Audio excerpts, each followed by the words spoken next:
The collapse of the Bronze Age civilizations around 1200 BC sent shockwaves throughout the eastern Mediterranean and Anatolia, creating a power vacuum that would reshape the political landscape for centuries to come.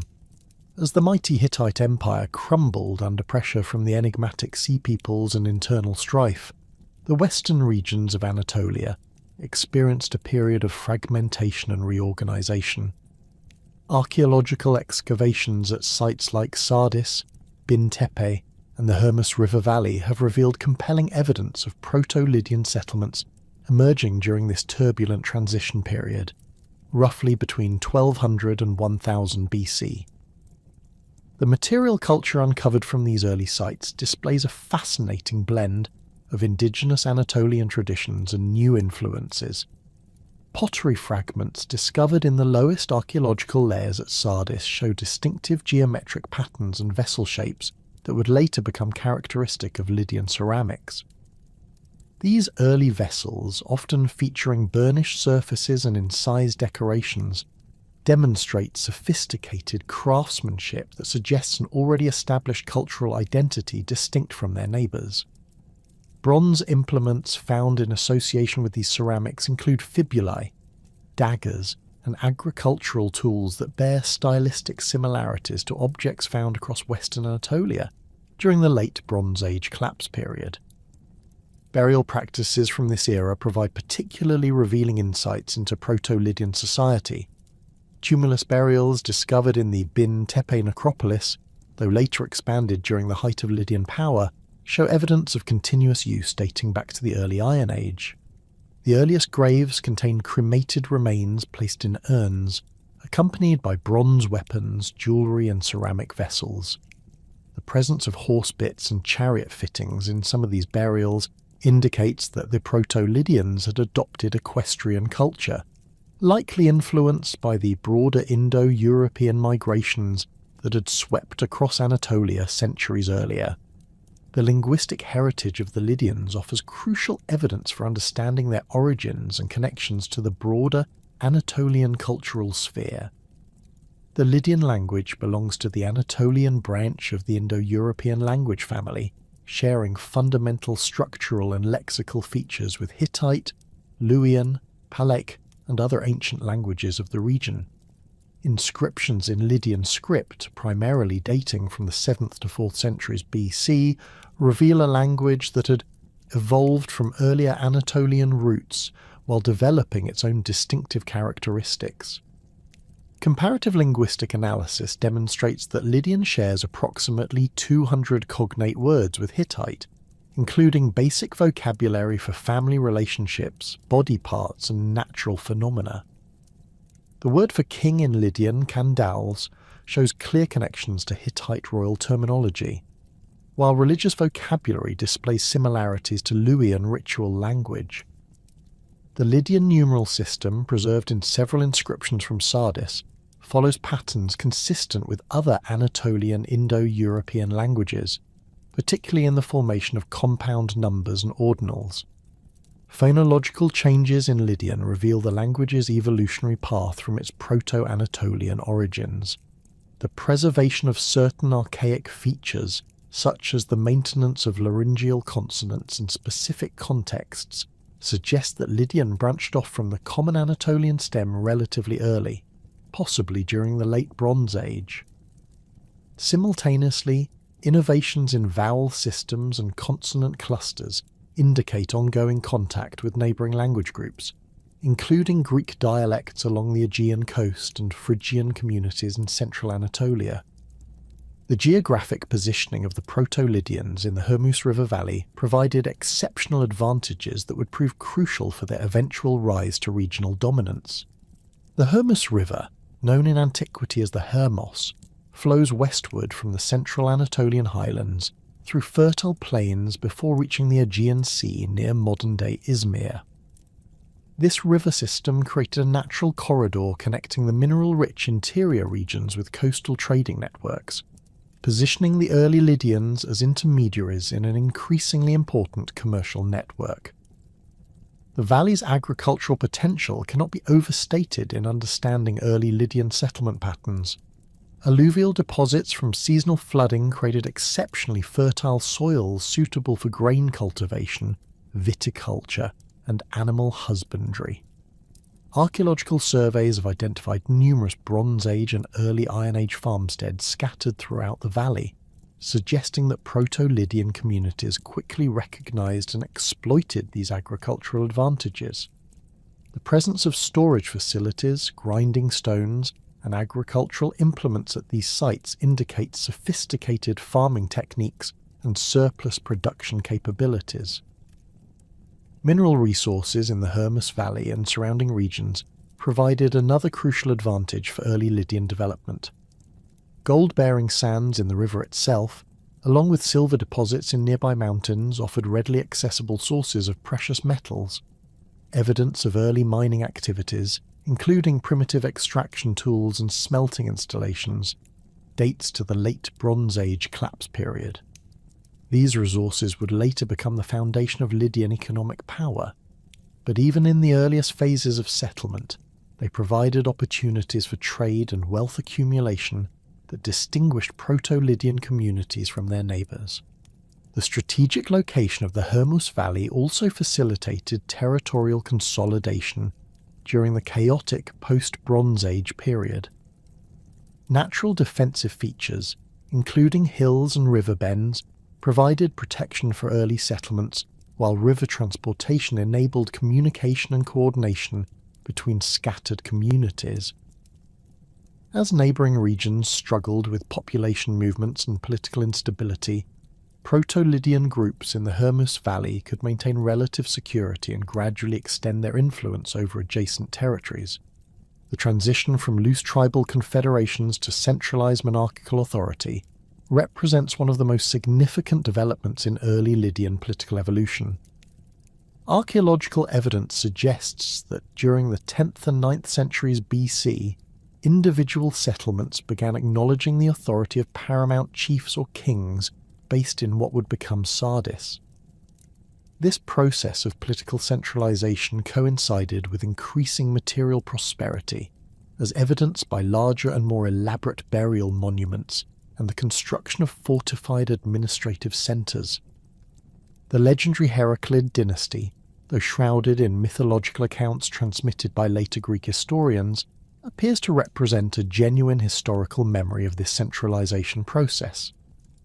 According to Herodotus and other ancient sources, the Heraclids ruled Lydia for 505 years, spanning 22 generations before being overthrown by Gyges around 680 BC. While these precise chronological details should be treated with skepticism, the basic framework of a long-lasting dynasty that established Lydian monarchical traditions finds support in archaeological and comparative evidence. The Heraclid rulers apparently established many of the institutional foundations that would characterize later Lydian kingship.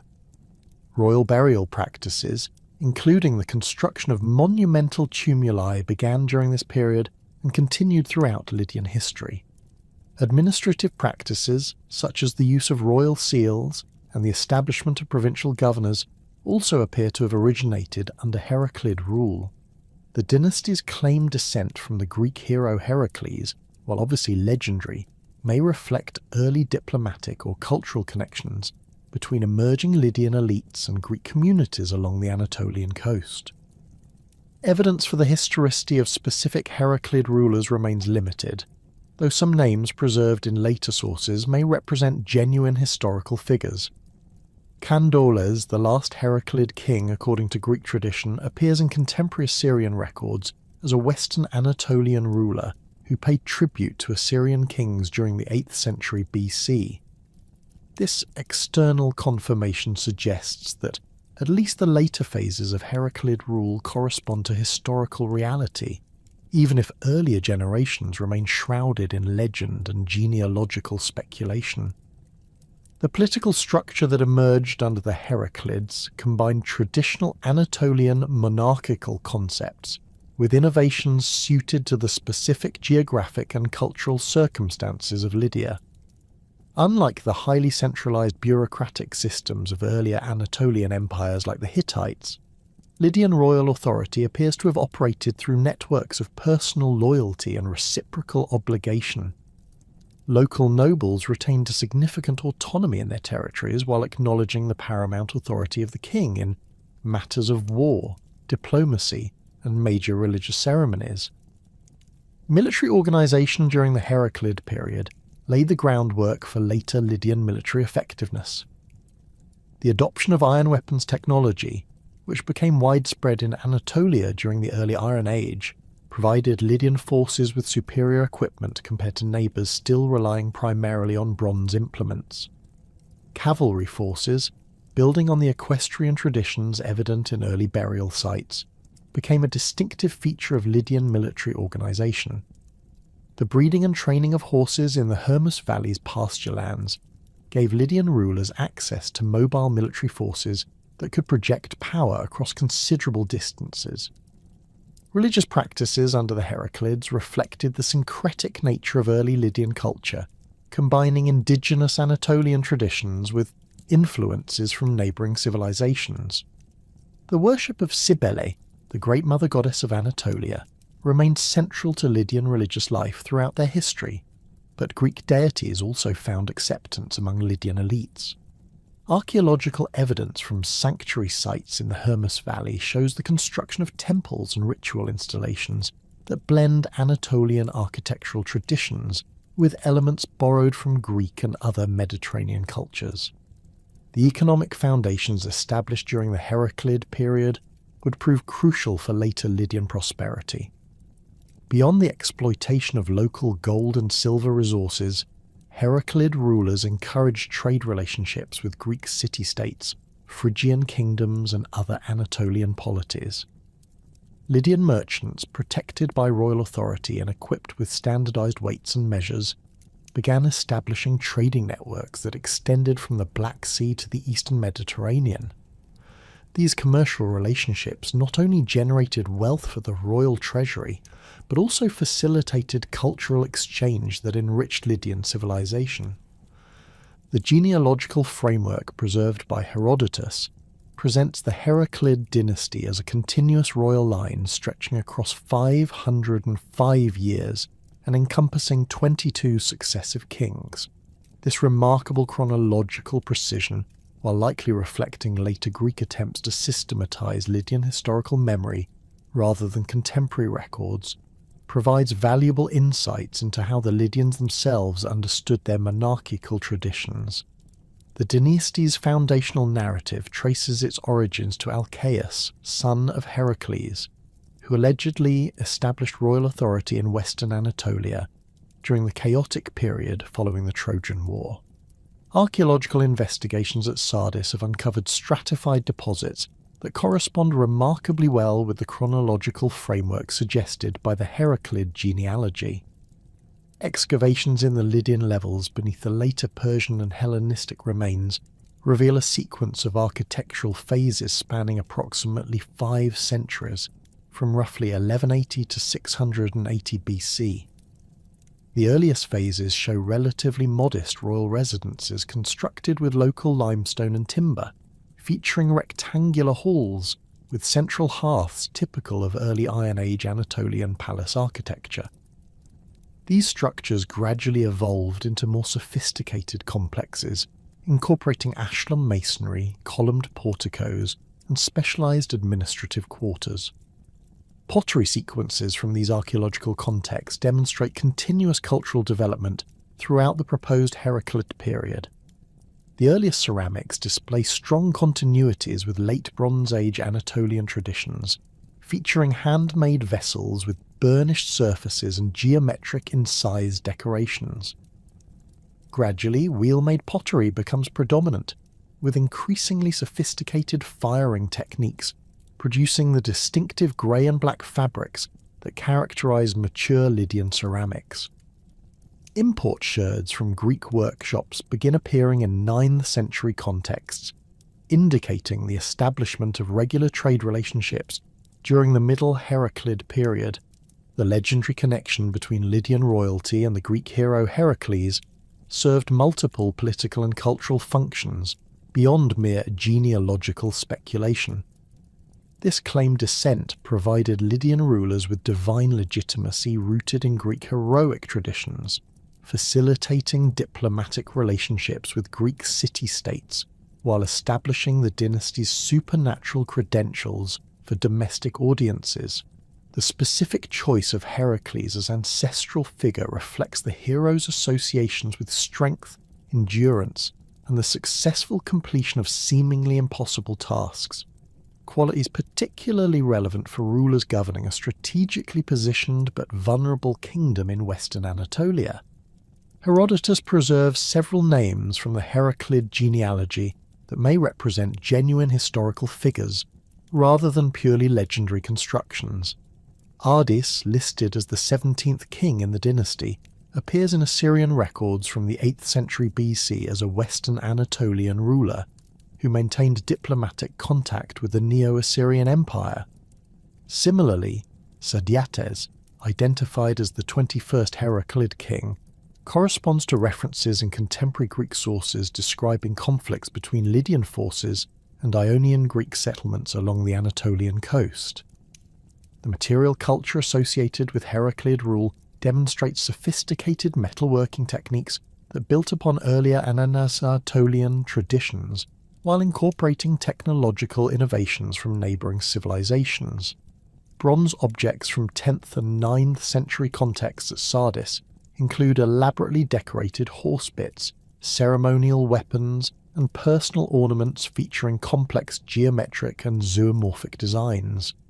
The gradual introduction of iron technology during this period appears to have been carefully controlled, with iron implements initially restricted to royal and elite contexts, before becoming more widely available in later centuries.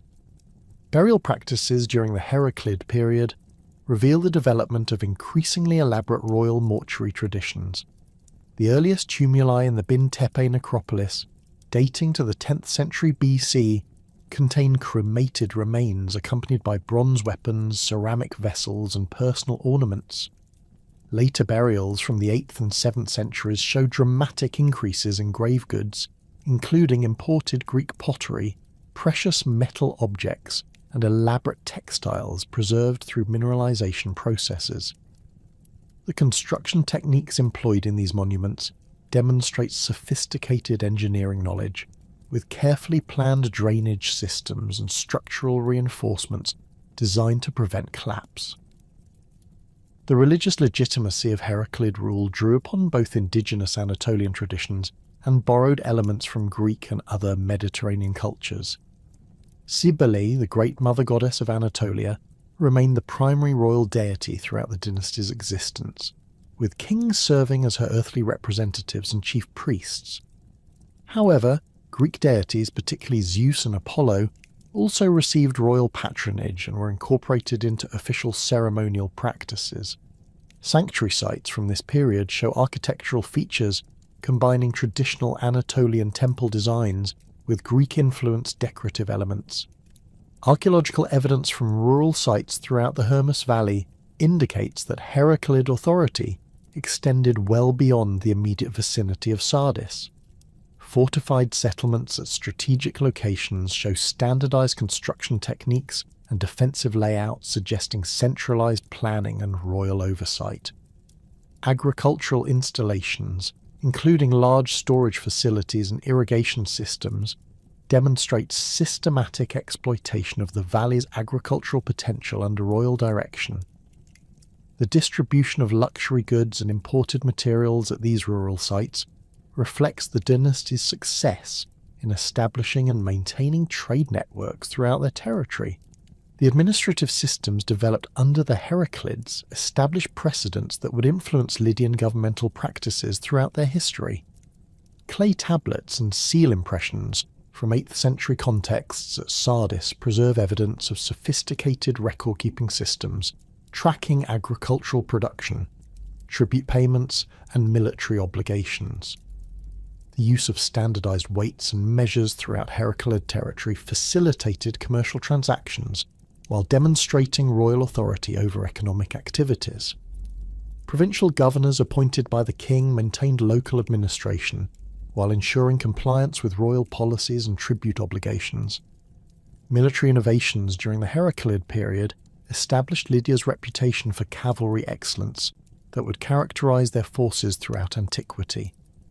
The breeding programs developed in the Hermus Valley's pasture lands produced horses renowned for their speed, endurance, and responsiveness to battlefield commands. Lydian cavalry tactics, emphasizing mobility and coordinated charges, proved particularly effective against the heavily armoured infantry formations favoured by neighbouring kingdoms. The development of specialised equipment, including distinctive horse armour and cavalry weapons, gave Lydian forces significant advantages in regional conflicts.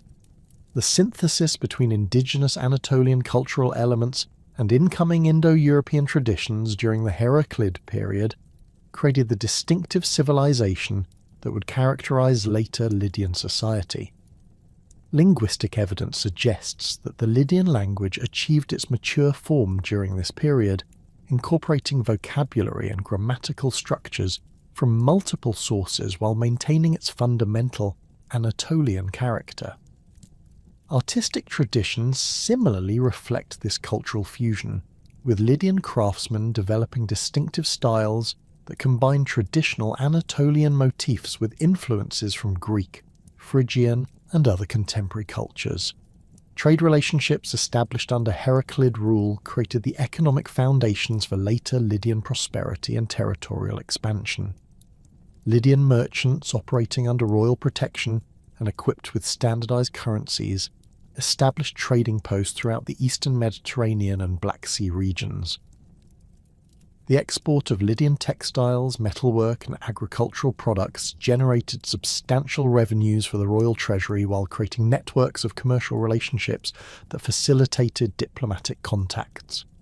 Import goods found in Heraclid period contexts include Greek pottery, Phoenician glass, and exotic materials from distant regions, demonstrating the extensive reach of these trading networks. The cultural achievements of the Heraclid period extended beyond purely material accomplishments to include developments in literature, music, and other artistic expressions. While no written literature from this period survives, later Greek sources preserve references to Lydian musical innovations, including the development of new musical modes and instruments that influenced Greek musical traditions. The distinctive Lydian musical scale, characterized by its haunting and exotic sound to Greek ears, apparently originated during the Heraclid period and remained associated with Lydian culture throughout antiquity. The political upheaval that would forever transform Lydian history began in the royal bedchamber of King Consolidation around 680 BC, when the last Heraclid ruler made a fateful decision that would cost him both his throne and his life. According to Herodotus, whose account remains our primary source for these events, despite its literary embellishments, Consolidation became obsessed with his wife's beauty and compelled his bodyguard Gyges to witness her undressed. This violation of sacred privacy customs triggered a chain of events that culminated in regicide and dynastic revolution. The historical Consolidation, known in contemporary Assyrian records as Gugu of Lydia, ruled during a period of increasing external pressure from Cimmerian invasions and internal tensions within the Heraclid power structure. Archaeological evidence from late 8th century Sardis reveals signs of fortification improvements and military preparations that suggest the kingdom faced significant threats during his reign. The royal treasury records preserved in cuneiform tablets indicate declining revenues from traditional trade routes, possibly due to Cimmerian disruptions of commercial networks extending into the Black Sea region.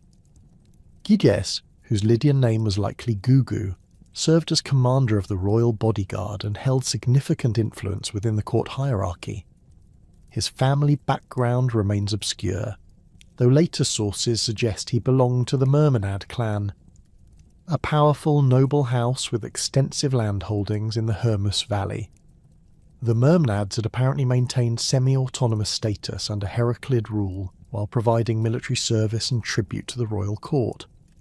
Their power base centred on cavalry forces recruited from their pastoral territories, where horse breeding had developed into a sophisticated enterprise producing mounts renowned throughout western Anatolia. The coup itself unfolded with remarkable swiftness, suggesting careful planning and coordination among conspirators beyond Gyges alone. Palace guards loyal to the Mermnad faction secured key positions within the royal complex during the night, while Gyges confronted condols in his private chambers.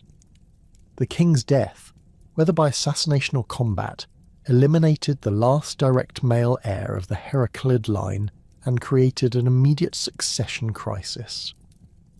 However, Gyges had prepared for this eventuality by securing support from influential nobles and military commanders who had grown dissatisfied with Candol's leadership during the kingdom's mounting difficulties.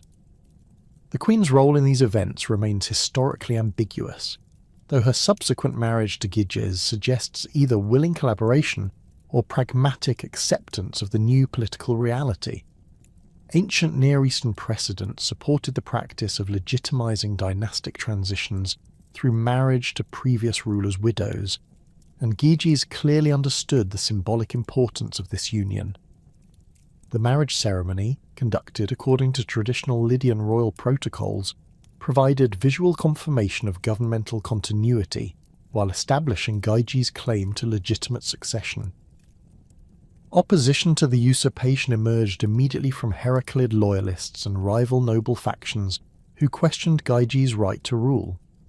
Several prominent families with their own claims to royal blood organised resistance movements in outlying regions, forcing the new king to deploy military forces to suppress rebellions and secure territorial control.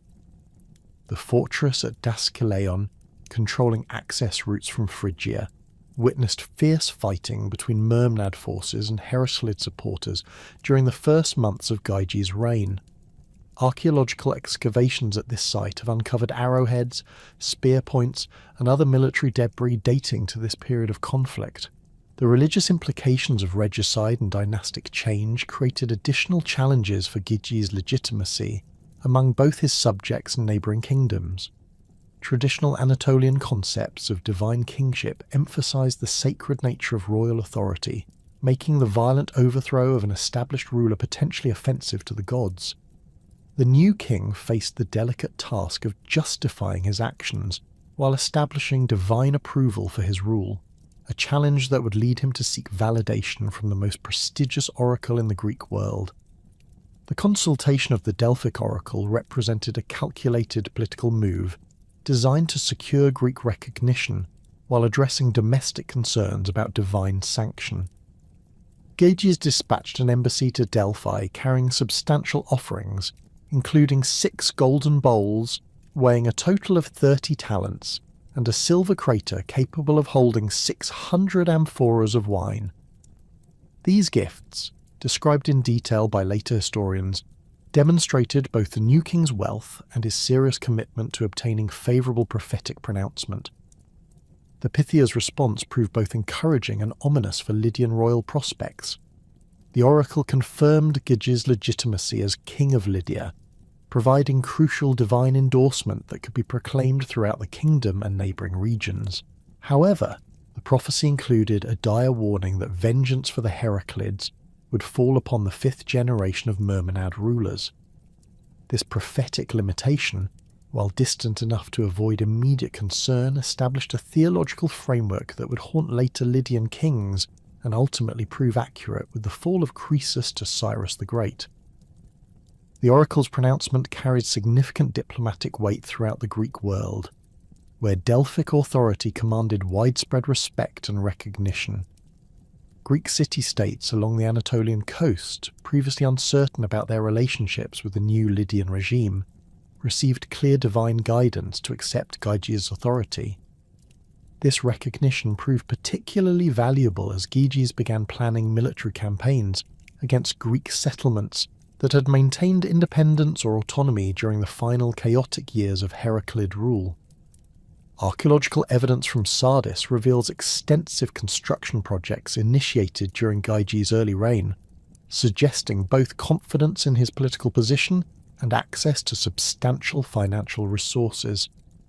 The royal palace complex underwent major renovations, with new administrative wings constructed using advanced masonry techniques borrowed from contemporary Greek architecture.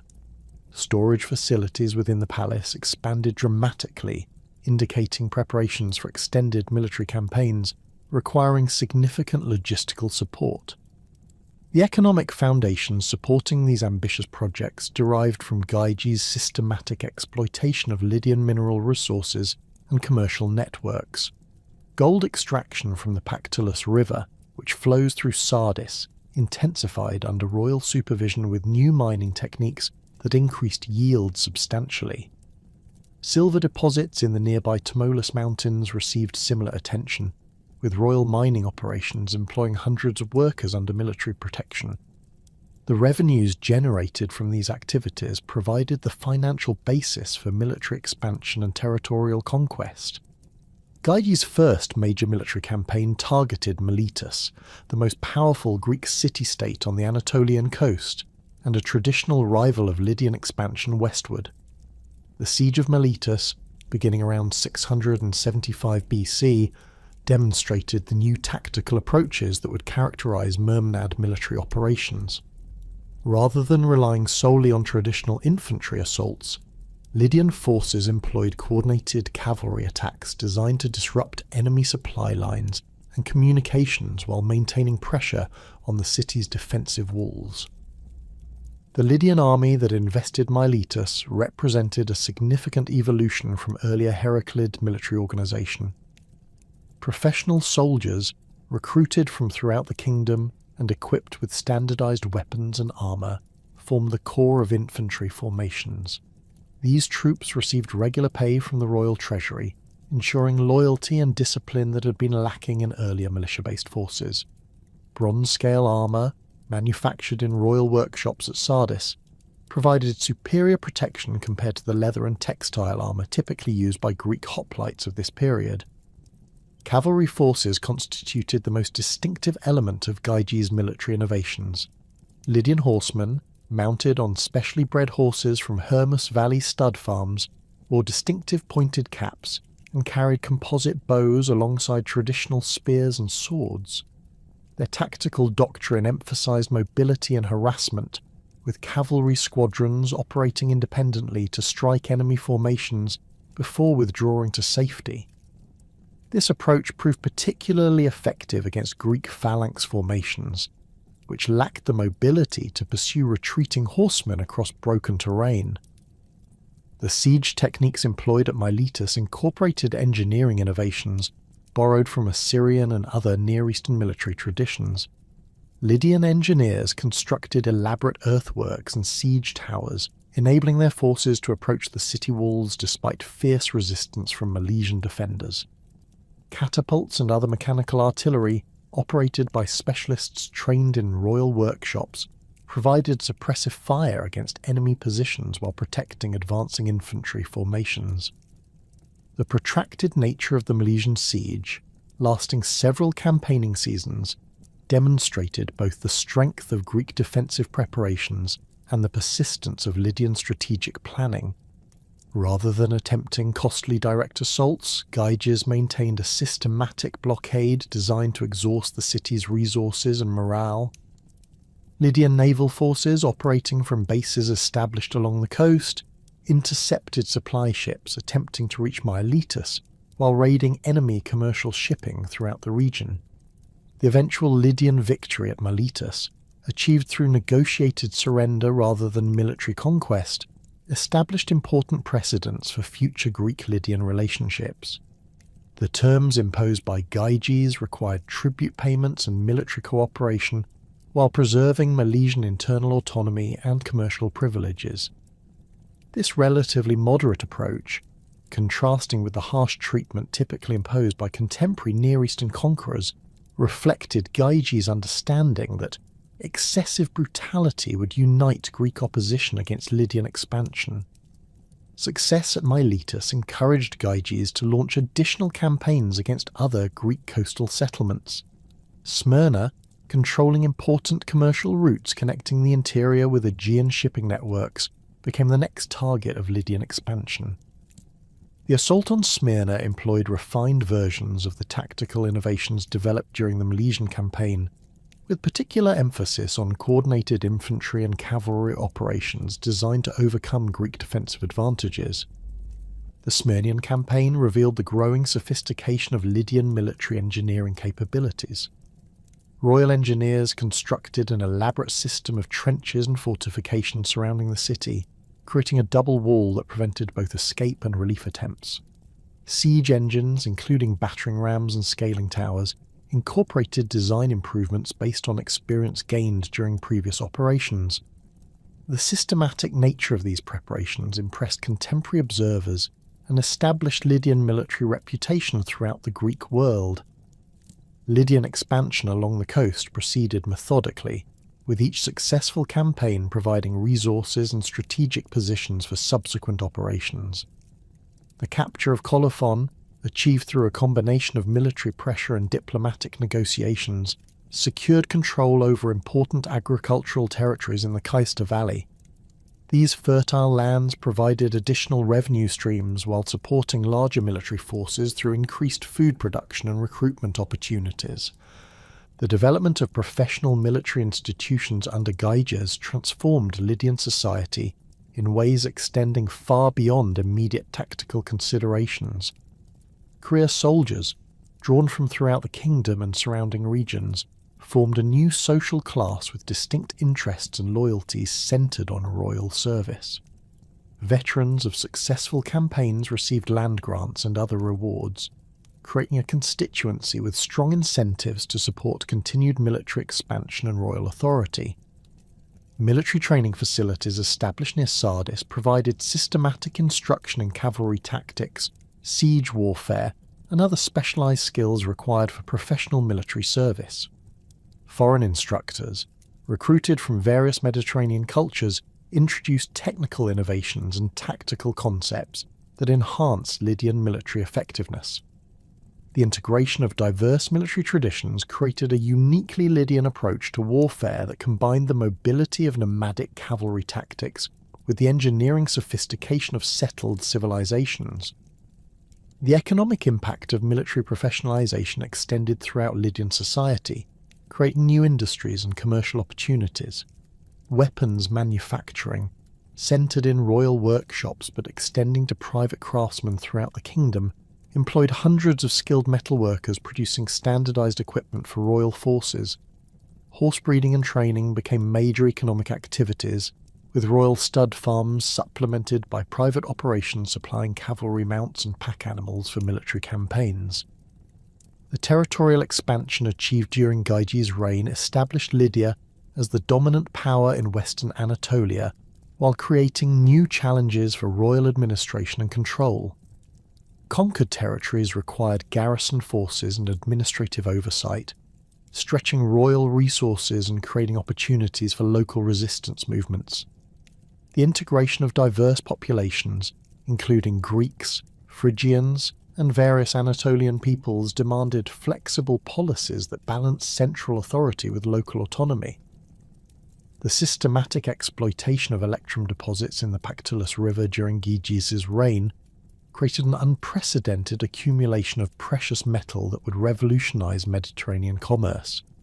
Electrum, a naturally occurring alloy of gold and silver found in the riverbed sands, had been collected by Lydian miners for generations, but the scale of extraction under royal supervision reached levels that generated surplus far beyond traditional uses for jewellery, religious offerings, and royal regalia. By 650 BC, the royal treasury at Sardis contained massive quantities of electrum ingots awaiting conversion into useful forms, creating both storage problems and opportunities for economic innovation. The traditional methods of conducting commercial transactions throughout the ancient world relied on complex systems of barter, weight-based precious metal exchanges, and standardized commodities like grain or livestock. Merchants travelling between different regions faced constant difficulties with varying local standards, the need for precise weighing equipment, and disputes over metal purity and value. Archaeological evidence from 7th century trading posts throughout the eastern Mediterranean reveals the cumbersome nature of these exchange systems, with merchant installations requiring substantial space for scales, weights, testing materials, and secure storage facilities. The earliest Lydian coins emerged from royal workshops at Sardis around 630 BC as a practical solution to these commercial inefficiencies. These pioneering monetary instruments consisted of small electrum lumps, carefully shaped into standardized bean-like forms and marked with distinctive symbols that guaranteed their weight and purity.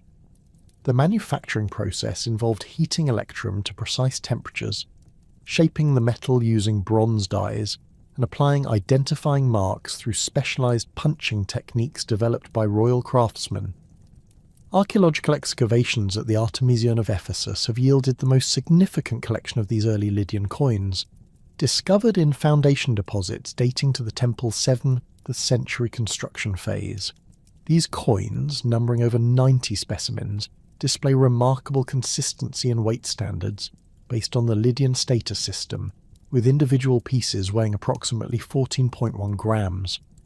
The electrum composition varies between 55 to 75% gold content, reflecting the natural variation in Pactolus river deposits, but each coin maintains consistent dimensions and surface treatment that indicate systematic production methods.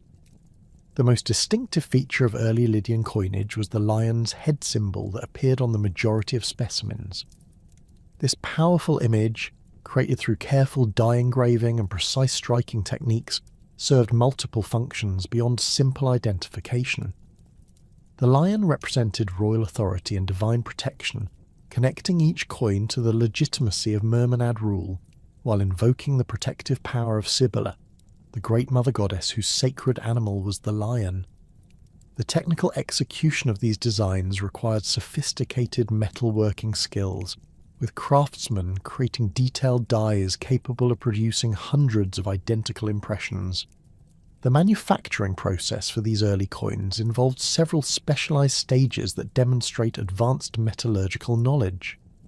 Raw electrum underwent initial purification through cupellation techniques that removed base metals and adjusted the gold-silver ratio to desired standards. The purified metal was then heated to approximately 1000 degrees Celsius and poured into standardized molds that created blanks of uniform size and weight. These blanks received final shaping through hammering against bronze anvils before receiving their distinctive markings through die striking processes. Quality control measures implemented in royal minting operations ensured consistent standards that would inspire confidence among merchants and other users. Each batch of coins underwent weight verification using precision scales calibrated against royal standards, with rejected pieces returned to the melting process for remanufacturing. Purity testing employed touchstone techniques, where coins were scratched against specialized stones and the resulting marks compared to samples of known composition. These rigorous standards created coins whose value could be trusted without individual verification, dramatically simplifying commercial transactions. The economic motivations behind Lydian coinage development extended far beyond simple commercial convenience to encompass broader royal fiscal policies. The standardization of precious metal into guaranteed units enabled more efficient tax collection throughout the kingdom, as tribute payments could be specified in precise monetary amounts rather than variable commodity quantities. Royal agents collecting taxes no longer required portable scales and testing equipment, while taxpayers could prepare exact payments without complex negotiations over commodity values and quality assessments. Trade facilitation represented another crucial motivation for monetary innovation. Lydian merchants operating in distant markets could carry substantial value in compact, easily transportable forms that eliminated the risks and inconveniences of bulk precious metal transport. The royal guarantee implicit in each coin's design provided assurance to foreign trading partners who might lack familiarity with Lydian commercial practices but could recognize the consistent quality and value of standardized currency. The revolutionary impact of Lydian coinage on Mediterranean commerce became apparent within decades of its introduction.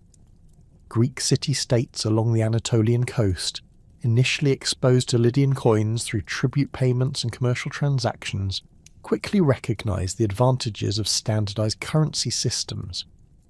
Ephesus, maintaining close commercial relationships with Sardis, began producing its own electrum coins around 620 BC, featuring distinctive symbols including the bee sacred to Artemis and various civic emblems that identified their municipal origins. The spread of coinage technology to mainland Greece occurred through multiple channels, including commercial networks, diplomatic exchanges, and military interactions.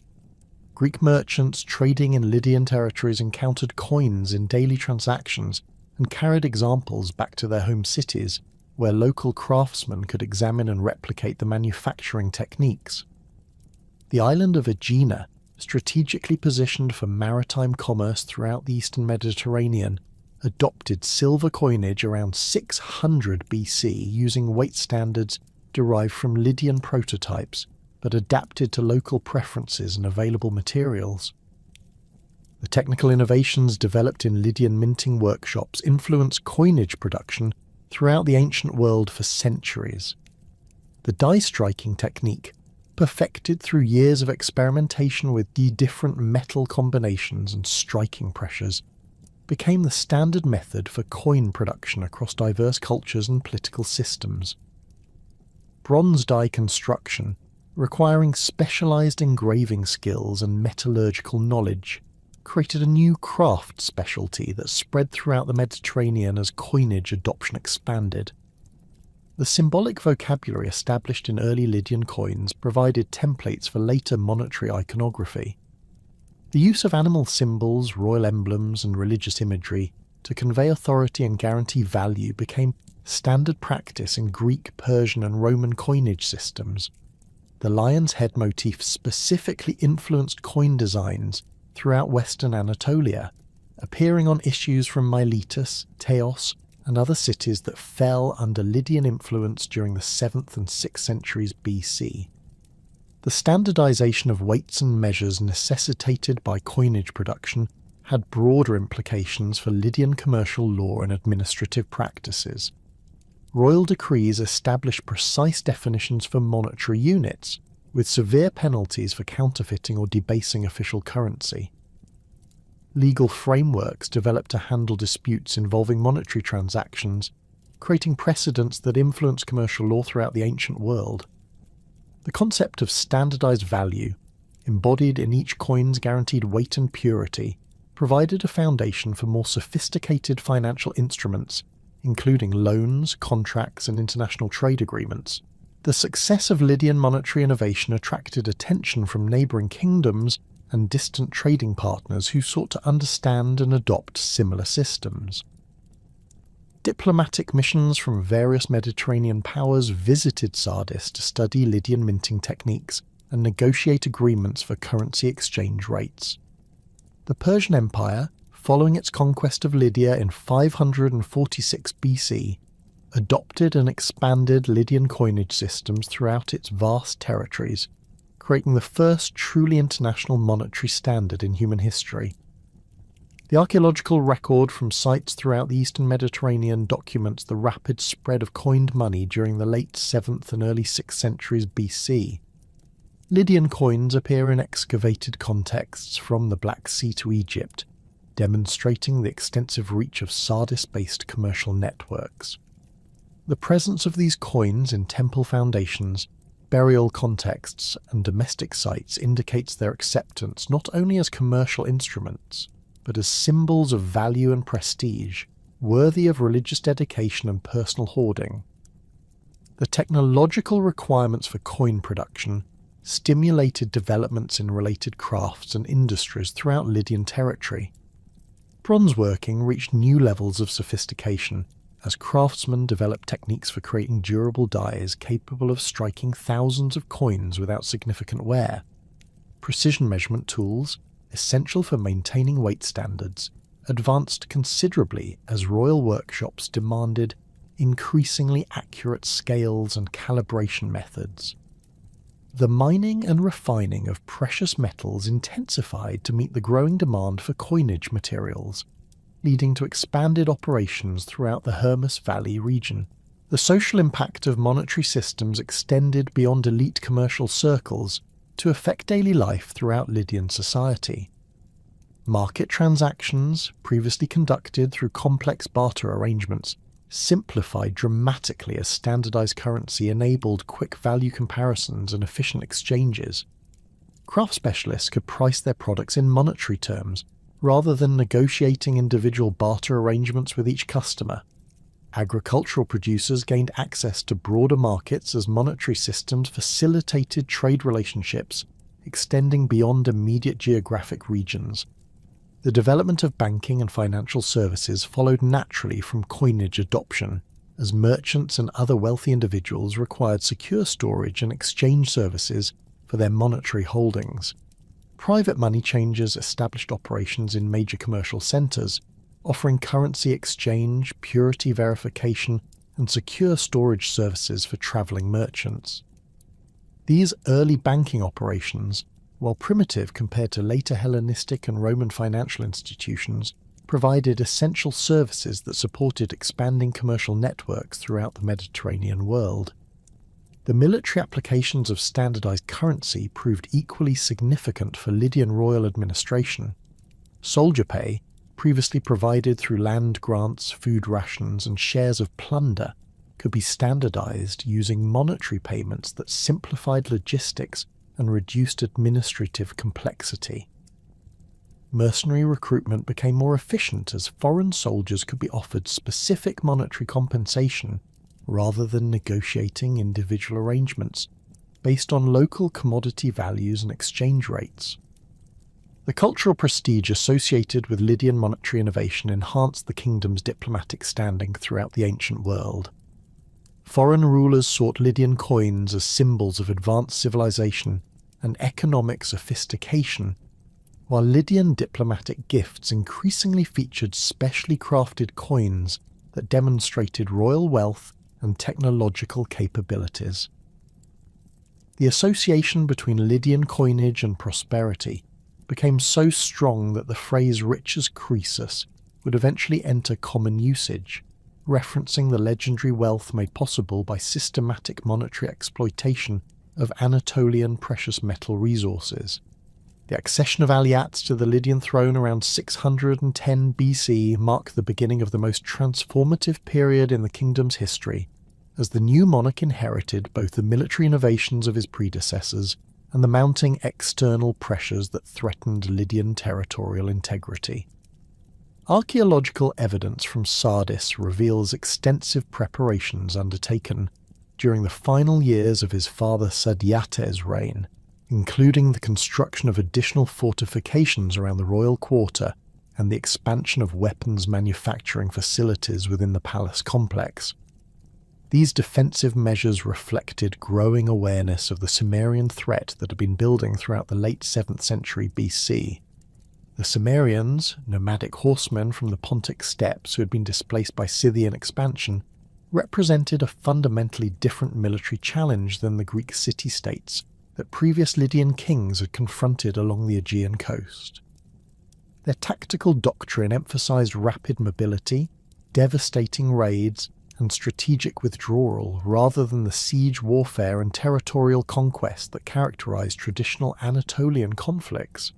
Contemporary Assyrian records describe Cimmerian forces as exceptionally skilled archers, capable of maintaining accurate fire while mounted, using composite bows that could penetrate most contemporary armour at considerable distances.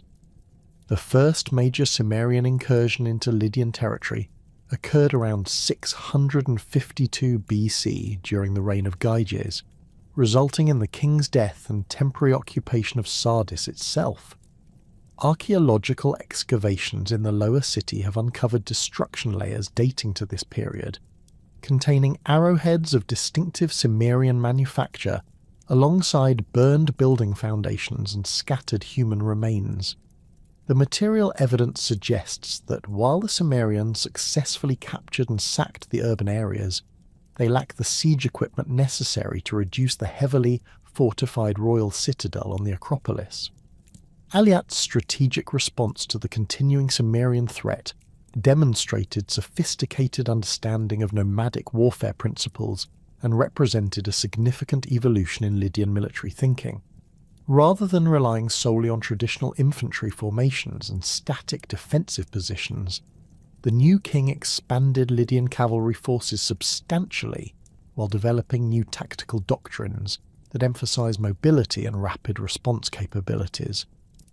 Royal stud farms throughout the Hermus Valley received additional resources and breeding stock, with particular attention paid to developing horses capable of carrying heavily armoured riders across extended distances. The military reforms implemented under Alyattes created a more flexible force structure capable of responding effectively to diverse threats across Lydian territory. Professional cavalry units, organised into squadrons of approximately 200 horsemen each, received specialised training in mounted archery, coordinated charges, and rapid deployment tactics. These elite formations wore distinctive bronze-scale armour manufactured in royal workshops, with protective equipment extending to their mounts through bronze chanfrons and leather barding that provided protection against enemy arrows while maintaining mobility. Infantry forces underwent parallel reorganisation designed to improve coordination with cavalry units and enhance battlefield effectiveness against nomadic opponents. Traditional phalanx formations, while retained for siege operations and defensive positions, were supplemented by more flexible companies trained in skirmishing tactics and rapid manoeuvre warfare. These reformed infantry units carried lighter shields and shorter spears that facilitated quick movement, while specialised archer companies provided suppressive fire support during cavalry operations. The technological innovations developed during Alyattes' military reforms extended beyond tactical organisation to encompass new weapon systems and protective equipment. Lydian craftsmen perfected composite bow construction techniques that produced weapons capable of penetrating Cimmerian armour at ranges exceeding traditional bow capabilities. These sophisticated weapons required specialised materials, including horn, sinew, and carefully selected wood varieties, with manufacturing processes taking several months to complete each bow. The resulting weapons provided Lydian forces with firepower advantages that proved crucial in subsequent campaigns against nomadic opponents. The decisive confrontation with the Cimmerians occurred around 605 BC, when Alyattes led a major expedition northward into Phrygia to intercept a large Cimmerian force that had been raiding settlements throughout central Anatolia. The battle, fought near the ancient city of Pessinus, demonstrated the effectiveness of reformed Lydian military organisation against traditional nomadic tactics. Lydian cavalry forces, operating in coordinated squadrons, successfully contained Cimmerian mobility, while infantry formations provided secure bases for tactical withdrawal and regrouping. The tactical sequence of the Pessinus engagement reveals sophisticated battlefield coordination between different Lydian military branches. Initial contact occurred when Lydian scouts identified the main Cimmerian force moving through mountain passes toward the Sangarius River Valley. Alyattes positioned his army to control the exits from these passes while deploying cavalry screens to monitor enemy movements and prevent surprise attacks. As Cimmerian forces attempted to break through Lydian positions, coordinated cavalry charges disrupted their formations, while archer companies provided covering fire from elevated positions. The climactic phase of the battle occurred when Cimmerian commanders attempted to execute their traditional feigned retreat manoeuvre, hoping to draw Lydian forces into extended pursuit where they could be isolated and destroyed. However, Alyattes had anticipated this tactic and maintained strict formation discipline, with cavalry units pursuing only within predetermined distances before returning to support positions. This tactical restraint prevented the Cimmerians from achieving their strategic objectives, while exposing them to continued pressure from Lydian forces operating from secure bases. The aftermath of the Pessinus victory effectively ended the Cimmerian threat to western Anatolia, as surviving nomadic forces withdrew northward toward the Black Sea region, rather than risk further confrontations with reformed Lydian military capabilities. Archaeological evidence from sites throughout Phrygia and northwestern Anatolia shows a marked decrease in destruction layers and defensive preparations dating to the period following 605 BC, indicating that regional populations no longer felt threatened by nomadic raids. This security improvement facilitated economic recovery and population growth throughout territories under Lydian protection. The successful defence against the Cimmerians established Alyattes' military reputation throughout the ancient world, while providing the strategic foundation for subsequent territorial expansion. The king's demonstration of effective leadership during the crisis enhanced his domestic political position and provided justification for the substantial military expenditures required to maintain professional armed forces. Veterans of the Cimmerian campaigns formed a corps of experienced soldiers whose loyalty to the crown remained unwavering throughout Alyattes' long reign. The consolidation of Lydian control over western Anatolia, following the Cimmerian defeat, created opportunities for expansion eastward into territories previously dominated by the Median Empire. The Medes, an Iranian people who had established hegemony over much of the Iranian plateau and eastern Anatolia during the 7th century BC, represented a formidable opponent whose military capabilities rivaled those of contemporary Assyrian and Babylonian forces. The inevitable collision between expanding Lydian and Median spheres of influence would test all the military innovations developed during Alyattes' reforms. The origins of the Lydian-Median conflict lay in competing claims over territories in central and eastern Anatolia that had been disputed since the collapse of Assyrian power in the region. Both kingdoms sought to control strategic mountain passes, mineral resources, and commercial routes that connected the Iranian plateau with Mediterranean markets.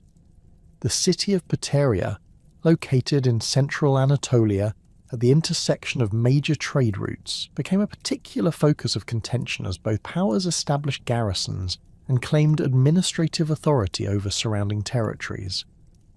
Initial skirmishing between Lydian and Median forces began around 590 BC as both sides tested each other's military capabilities and territorial commitments. These preliminary engagements, fought primarily by cavalry forces operating in the mountainous terrain of central Anatolia, revealed significant differences in tactical approaches and equipment standards. Median forces relied heavily on mounted archers using tactics derived from nomadic warfare traditions, while Lydian units emphasized coordinated charges supported by infantry formations operating from fortified positions. The escalation to full-scale warfare occurred when Median forces launched a major invasion of Lydian territory in 589 BC, advancing westward through Cappadocia, with an army estimated by contemporary sources at over 100,000 men. This massive force, commanded by King Cyaxares himself, included not only Median regulars, but also contingents from various subject peoples throughout the Median Empire. The diversity of this coalition army created both advantages through varied military specialties and challenges through coordination difficulties and supply requirements. Alyattes' response to the Median invasion demonstrated the strategic flexibility that had characterized his military reforms. Rather than attempting to meet the invasion force in direct battle, the Lydian king implemented a defensive strategy designed to exploit his advantages in familiar terrain, while forcing the Medians to operate far from their supply bases. Lydian forces withdrew in good order toward prepared positions, while conducting systematic destruction of crops, livestock, and other resources that might support the advancing enemy army.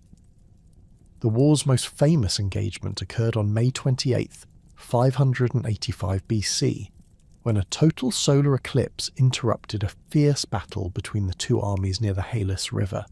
This astronomical event, which had been predicted by the Greek philosopher Thales of Miletus, created such profound psychological impact on both sides that fighting ceased immediately as soldiers interpreted the darkened sky as divine intervention.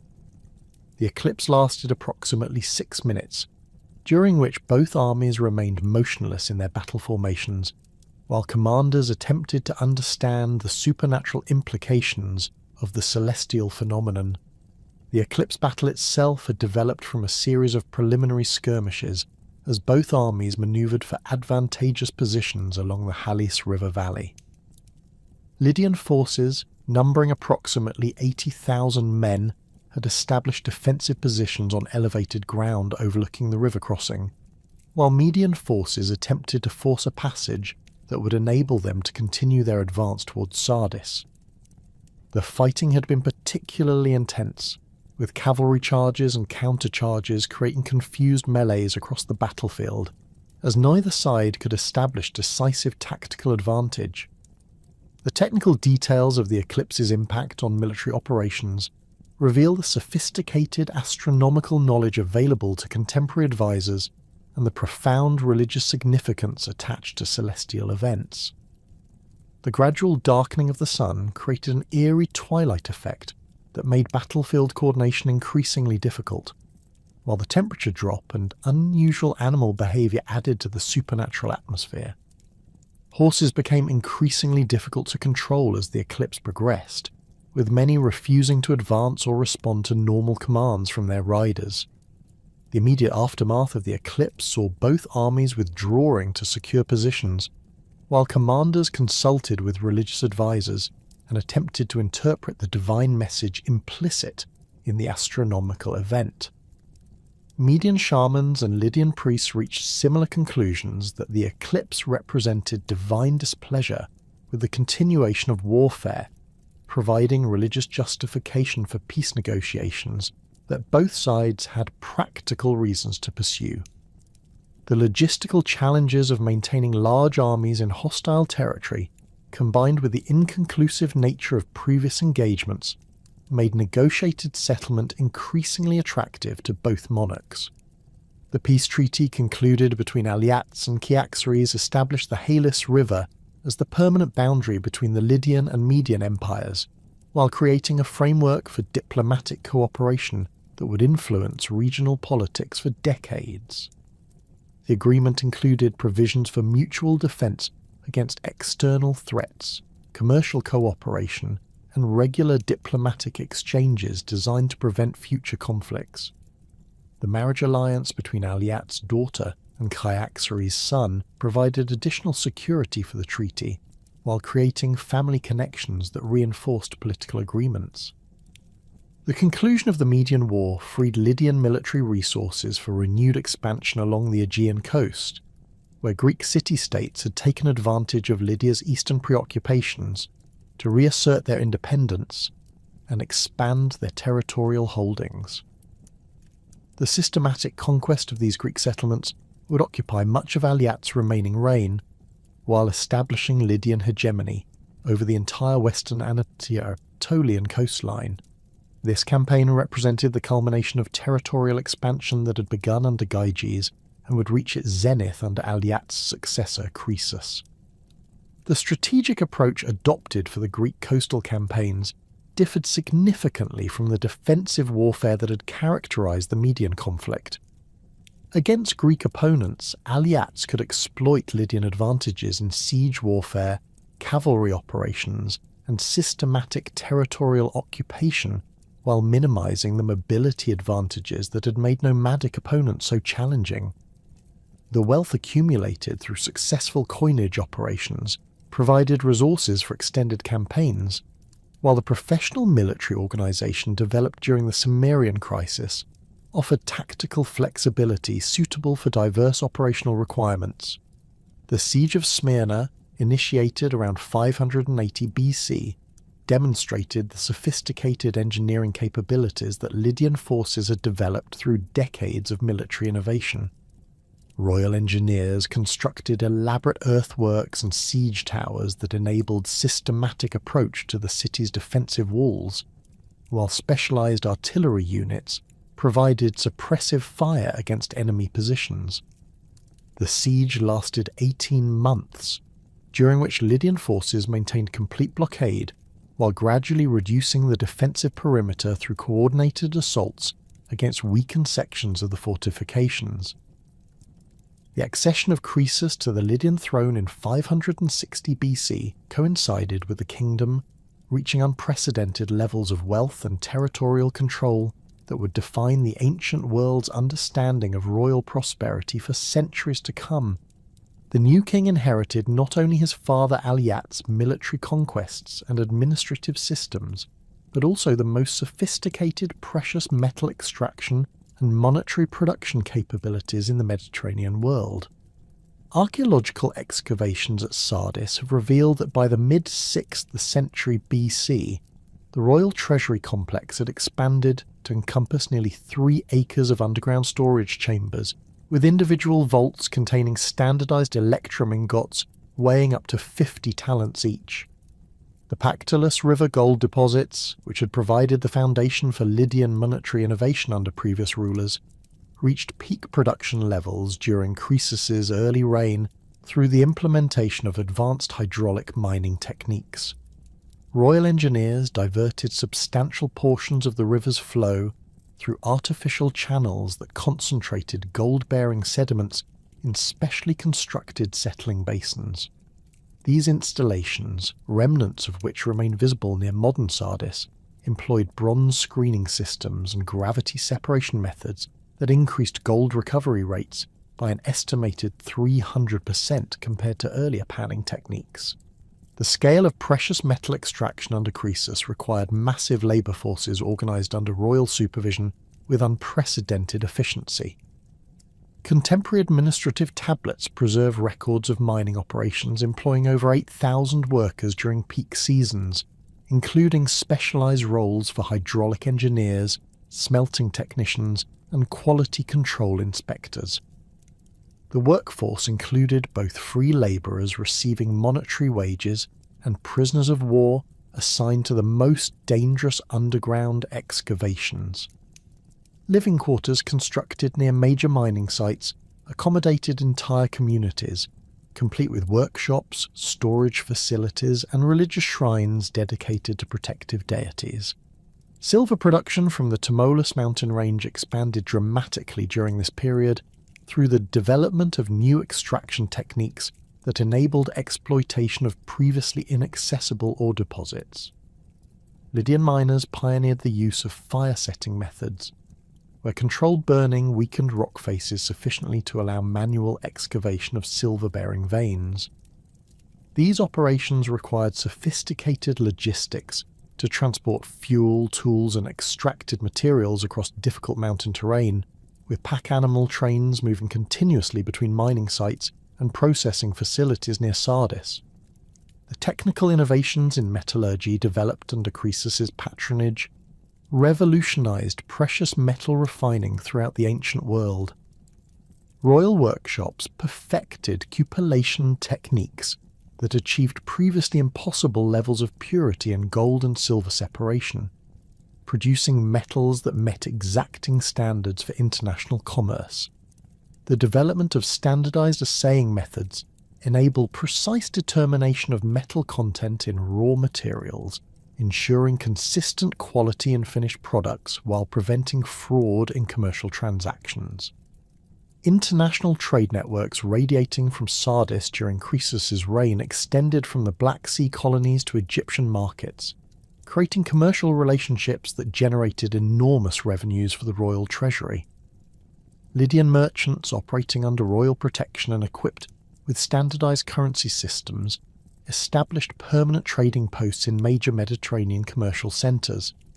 These installations served not only as distribution points for Lydian products, but also as intelligence-gathering centres that provided the king with detailed information about political developments, military preparations, and economic conditions throughout the known world. The luxury goods produced in royal workshops at Sardis during this period achieved legendary status for their craftsmanship and materials quality. Lydian textiles, woven from silk imported via Central Asian trade routes and dyed with expensive pigments from various Mediterranean sources, commanded premium prices in markets throughout the Greek world. The distinctive purple dyes derived from murex shells collected along the Anatolian coast became particularly associated with Lydian royal manufacture, with individual garments requiring hundreds of shells and months of specialized labor to complete. Metalworking reached unprecedented artistic and technical heights under royal patronage, with Lydian craftsmen creating elaborate ceremonial objects that combined precious metals with exotic materials from distant regions. Archaeological discoveries from elite burial contexts reveal gold jewellery incorporating Indian pearls, Baltic amber, and African ivory in complex designs that required collaboration between specialists from multiple craft traditions. The technical expertise required for such productions included advanced soldering techniques, precision stone cutting, and sophisticated understanding of material properties under various working conditions. Cultural patronage under Croesus extended far beyond the boundaries of Lydian territory through systematic dedications at major Greek religious sanctuaries that enhanced the kingdom's diplomatic prestige while demonstrating royal piety. The offerings made to the oracle at Delphi during Croesus's reign surpassed all previous donations in both quantity and artistic quality, establishing permanent monuments to Lydian wealth that impressed visitors for centuries afterward. Contemporary inventories preserved in temple archives record Lydian donations including a golden lion weighing 10 talents, silver bowls capable of holding 600 amphoras, and countless smaller objects crafted from precious metals and exotic materials. The famous golden lion dedicated at Delphi represented the pinnacle of Lydian metallurgical achievement, requiring the collaboration of dozens of specialists working with over 500 pounds of refined gold. The construction process involved creating a wooden framework covered with hammered gold sheets, joined through sophisticated mechanical connections that allowed for thermal expansion while maintaining structural integrity. The lion's eyes consisted of large emeralds set in gold sockets, while the mane featured intricate detailing that demonstrated mastery of repose and chasing techniques developed in royal workshops. Similar magnificent offerings appeared at the Artemision of Ephesus, where Croesus funded the construction of marble columns decorated with elaborate sculptural programs that combined Greek artistic traditions with Lydian royal iconography. These columns, several of which survive in fragmentary form, featured carved reliefs depicting scenes from Lydian royal history alongside traditional Greek mythological subjects. The integration of different cultural traditions in these monuments reflected the cosmopolitan nature of Croesus's court, while asserting Lydian claims to equal status with established Greek cultural centres. The sanctuary of Artemis at Ephesus received particular attention from Croesus due to its strategic importance for Lydian relations with Greek city-states along the Anatolian coast. The king's contributions to temple construction included not only architectural elements, but also substantial endowments that funded religious ceremonies, maintained priestly personnel, and supported pilgrimage activities. These investments created lasting bonds between Lydian royal authority and Greek religious institutions that facilitated diplomatic cooperation and commercial relationships throughout the region. Diplomatic relations during Croesus's reign reflected the kingdom's status as a major power capable of influencing political developments throughout the eastern Mediterranean and Near East. Regular embassies travelled between Sardis and the courts of Egyptian pharaohs, Babylonian kings, and various Greek tyrants, carrying gifts that demonstrated Lydian wealth, while negotiating agreements on commercial privileges, military cooperation, and territorial boundaries. The diplomatic protocols developed during this period established precedents for international relations that influenced subsequent Persian and Hellenistic practices.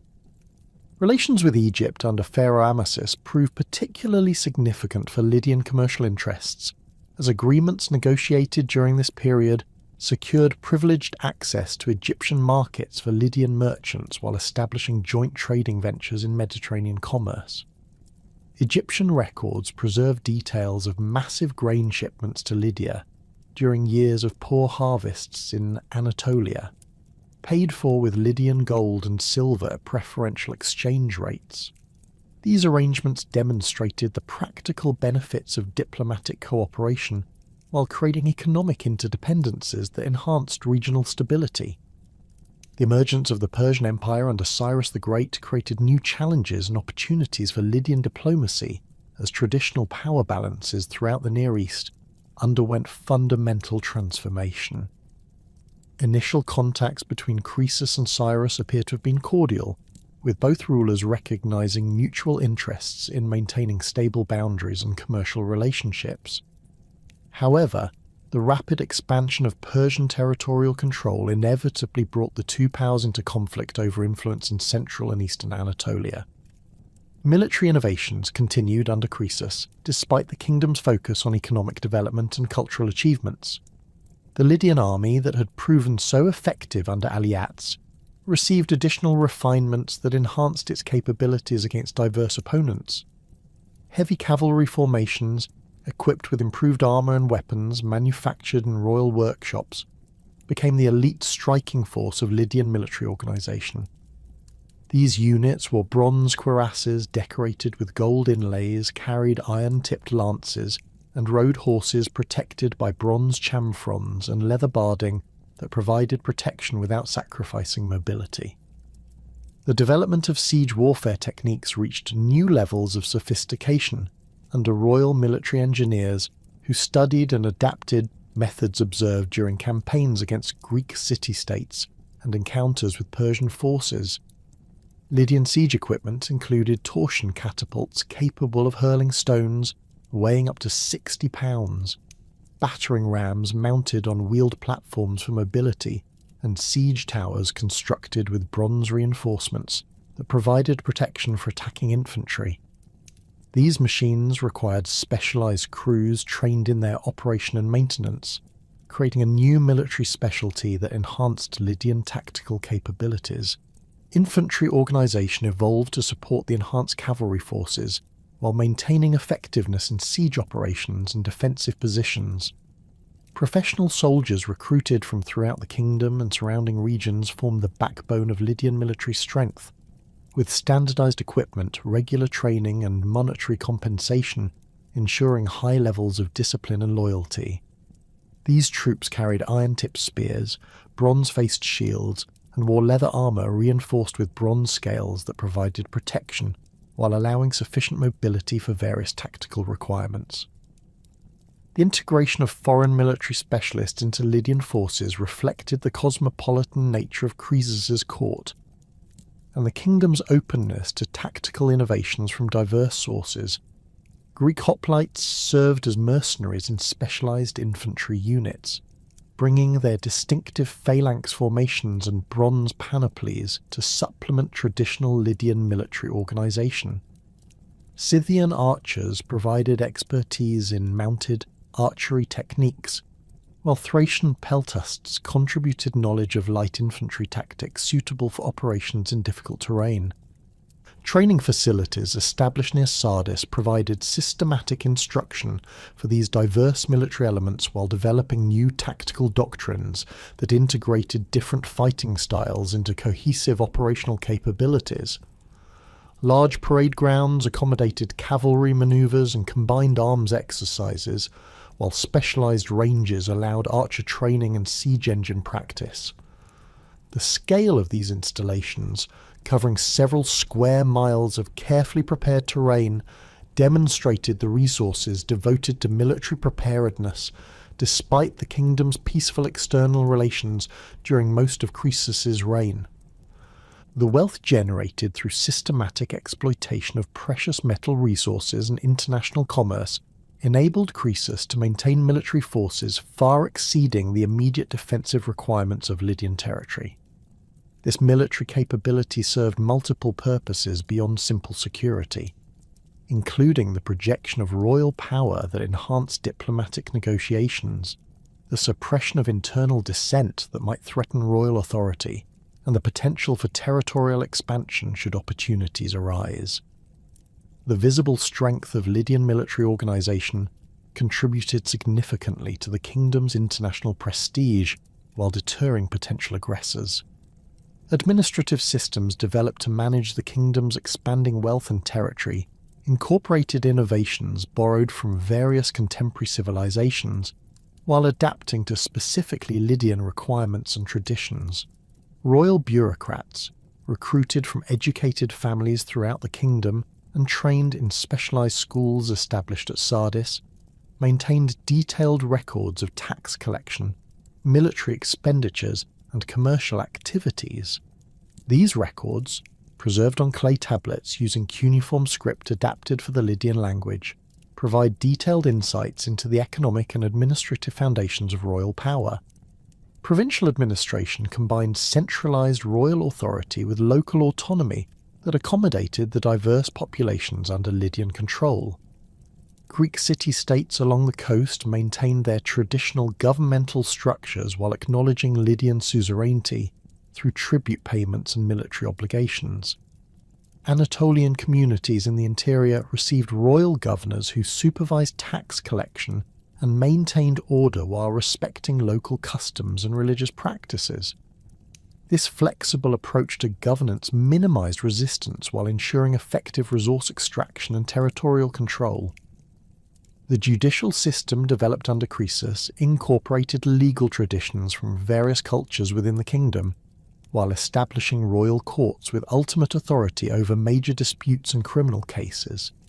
Legal procedures included provisions for appeals to royal judges, standardized penalties for common crimes, and commercial regulations that facilitated trade relationships throughout Lydian territory.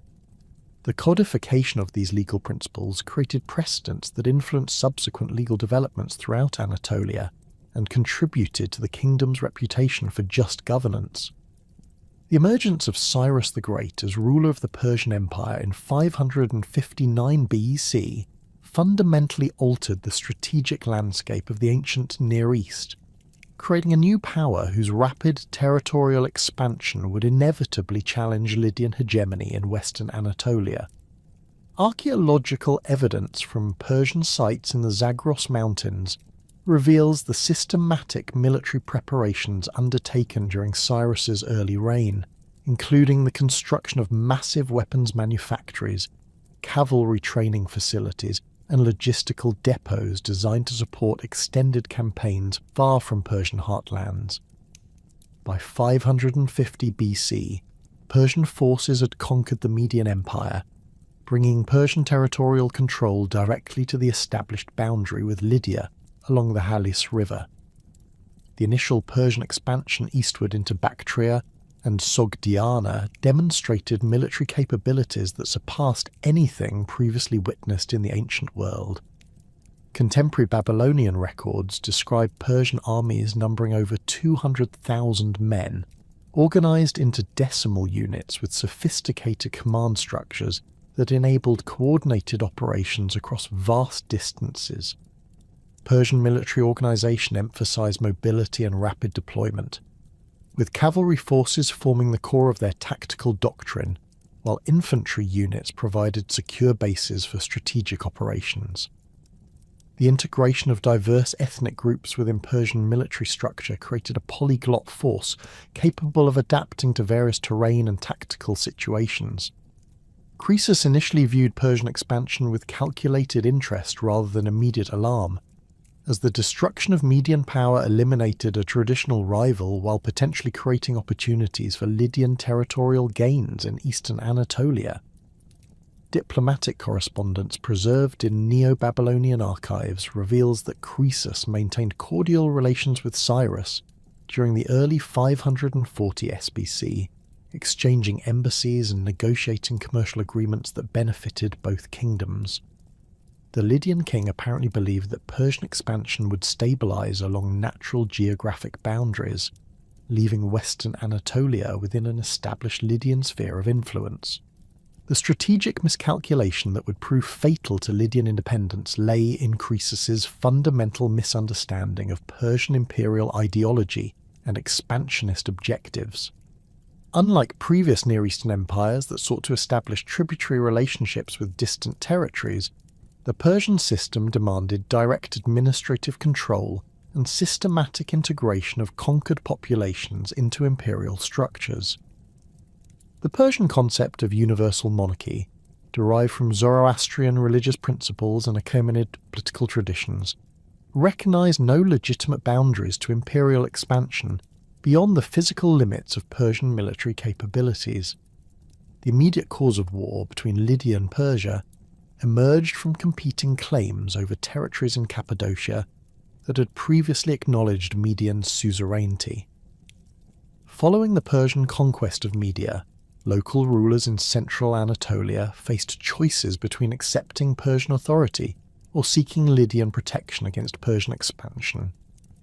Several Cappadocian cities appealed to Croesus for military assistance, providing him with legal justification for intervention while creating strategic opportunities to expand Lydian influence eastward beyond traditional boundaries. Croesus's decision to launch a preemptive campaign against Persian forces in 547 BC reflected both his confidence in Lydian military capabilities and his serious underestimation of Persian strategic planning and tactical flexibility. The Lydian army that crossed the Halys River represented the culmination of decades of military development, including approximately 60,000 infantry troops, 40,000 cavalry, and substantial numbers of allied contingents from Greek city-states and Anatolian communities. This force carried the most advanced weapons and equipment available in the contemporary world, with bronze armour, iron weapons, and sophisticated siege engines manufactured in royal workshops at Sardis. The Persian response to Lydian invasion demonstrated the superior intelligence gathering and strategic coordination that characterized Cyrus's military organization. Rather than attempting to defend fixed positions along the Halys frontier, Persian forces conducted a strategic withdrawal that drew Lydian forces deep into unfamiliar territory, while Persian cavalry units harassed supply lines and communication routes. This tactical approach exploited Persian advantages in mobility and local knowledge, while negating Lydian superiority in heavy cavalry and siege equipment. The initial engagement between Lydian and Persian forces occurred near Pteria, where Croesus had established a fortified camp while attempting to consolidate control over disputed territories in Cappadocia. The battle developed from preliminary skirmishing between cavalry patrols into a major engagement involving the full strength of both armies. Persian forces, organised in their characteristic decimal units, demonstrated tactical flexibility that enabled rapid redeployment as battlefield conditions changed. Lydian cavalry charges, while initially successful in breaking Persian formations, became isolated when Persian reserves counterattacked from multiple directions simultaneously. The tactical details of the Pteria engagement reveal the sophisticated military capabilities that both sides brought to this crucial confrontation. Lydian heavy cavalry, wearing bronze cuirasses and carrying iron-tipped lances, achieved initial penetration of Persian lines through coordinated charges supported by archer fire from infantry formations. However, Persian cavalry units, employing tactics derived from nomadic warfare traditions, avoided direct confrontation while maintaining pressure through constant harassment and feigned retreats that drew Lydian forces into disadvantageous positions. Persian archery proved particularly effective against Lydian formations, as composite bows manufactured according to Scythian techniques achieved greater range and penetration than traditional Anatolian weapons. Persian archers, positioned on elevated ground overlooking the battlefield, maintained suppressive fire against Lydian infantry while cavalry units manoeuvred to exploit gaps in enemy formations. The psychological impact of constant arrow bombardment, combined with the mobility of Persian forces, gradually eroded Lydian tactical cohesion despite their superior individual equipment and training. The inconclusive nature of the Pteria battle created strategic problems for both commanders, though the implications proved more serious for Croesus than for Cyrus. The Lydian king faced the approaching winter season far from his supply bases, with his army suffering casualties and equipment losses that could not be easily replaced in hostile territory. Persian forces, operating closer to their logistical support and familiar with local conditions, maintained greater strategic flexibility while avoiding the decisive engagement that might have vindicated Lydian tactical superiority. Croesus's decision to withdraw towards Sardis rather than maintain his position near Pteria represented a fundamental strategic error that provided Cyrus with the initiative for subsequent operations. The Lydian retreat, conducted in good order but under constant harassment from Persian cavalry, consumed valuable time and resources while allowing Persian forces to advance into western Anatolia virtually unopposed. Contemporary accounts describe the demoralization that affected Lydian forces during this withdrawal, as soldiers witnessed the systematic destruction of settlements and agricultural resources throughout territories they had previously considered secure.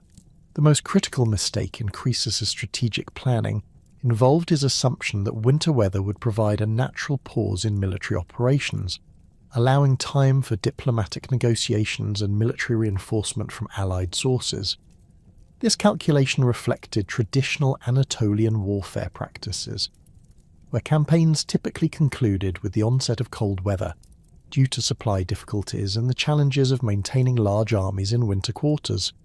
However, Persian military organization incorporated logistical capabilities and tactical doctrines specifically designed for year-round operations in diverse climatic conditions. The Persian decision to continue military operations through the winter of 547-546 BC demonstrated the superior strategic planning that characterized Cyrus's approach to territorial conquest.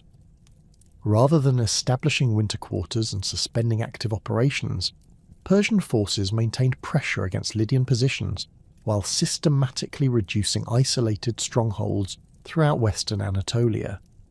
This relentless campaign prevented Lydian forces from recovering their strength, while denying Croesus the time necessary to organize effective resistance or negotiate external assistance. The famous consultation of the Delphic oracle that preceded Croesus's ill-fated campaign provides crucial insights into the king's decision-making processes and his fundamental misunderstanding of prophetic communication. The oracle's response to Croesus's inquiry about the wisdom of attacking Persia stated that if Croesus goes to war with Cyrus, he will destroy a great empire. The ambiguous phrasing of this prophecy, which could refer to either Persian or Lydian imperial destruction, reflected the deliberate obscurity that characterized Delphic pronouncements and required careful interpretation by qualified religious specialists. Croesus's interpretation of the Delphic prophecy as divine endorsement for his planned campaign against Persia reveals the dangerous overconfidence that had developed during decades of military success and unprecedented prosperity. The king apparently focused on the prophecy's reference to imperial destruction, while ignoring its ambiguous nature and the possibility that his own empire might be the one destined for annihilation. This selective interpretation reflected both his personal psychology and the broader cultural assumptions about divine favour that had been reinforced through generations of Lydian military victories. Additional oracular consultations undertaken by Croesus before launching his Persian campaign provided further warnings that the king either misunderstood or chose to ignore. The oracle at Delphi advised him to "beware the day when a mule becomes king of the Medes," a cryptic reference that would later be understood to predict Cyrus's rise to power as the son of a Median mother and Persian father. Similarly, the oracle warned that Croesus should find his strongest ally before undertaking major military operations, advice that the Lydian king interpreted as validation for his existing alliance relationships, rather than a warning about their inadequacy. The systematic failure of Croesus's intelligence gathering regarding Persian military capabilities and strategic intentions contributed significantly to his strategic miscalculations.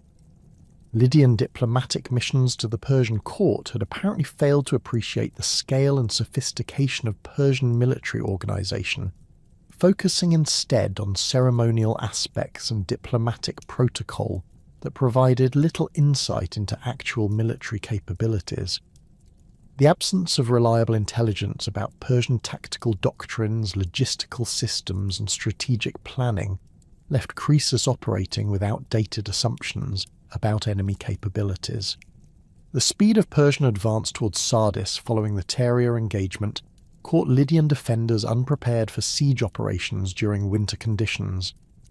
Archaeological evidence from the Sardis Acropolis reveals hasty preparations undertaken during the final months of 547 BC, including the construction of additional defensive walls, the expansion of food storage facilities, and the creation of weapons manufacturing workshops within the citadel complex. These defensive measures, while demonstrating the garrison's determination to resist, proved insufficient against the sophisticated siege techniques that Persian forces brought to the investment of the Lydian capital. The siege of Sardis began in earnest during the early months of 546 BC, with Persian forces establishing a complete blockade around the city, while constructing elaborate siege works designed to overcome the natural defensive advantages of the Acropolis position. Persian engineers, drawing upon techniques developed during previous sieges throughout their expanding empire, constructed massive earthen ramps that enabled approach to the citadel walls despite the steep terrain. These engineering projects required thousands of workers labouring under military protection, while Persian forces maintained pressure against defensive positions. The technical aspects of the Sardis siege demonstrate the advanced military engineering capabilities that Persian forces had developed through systematic conquest of fortified positions throughout the Near East. Persian siege equipment included torsion catapults capable of breaching stone walls, battering rams mounted on wheeled platforms for mobility, and siege towers constructed with bronze reinforcements that provided protection for attacking infantry. The coordination of these diverse siege elements required sophisticated command structures and technical expertise that surpassed anything previously witnessed in Anatolian warfare.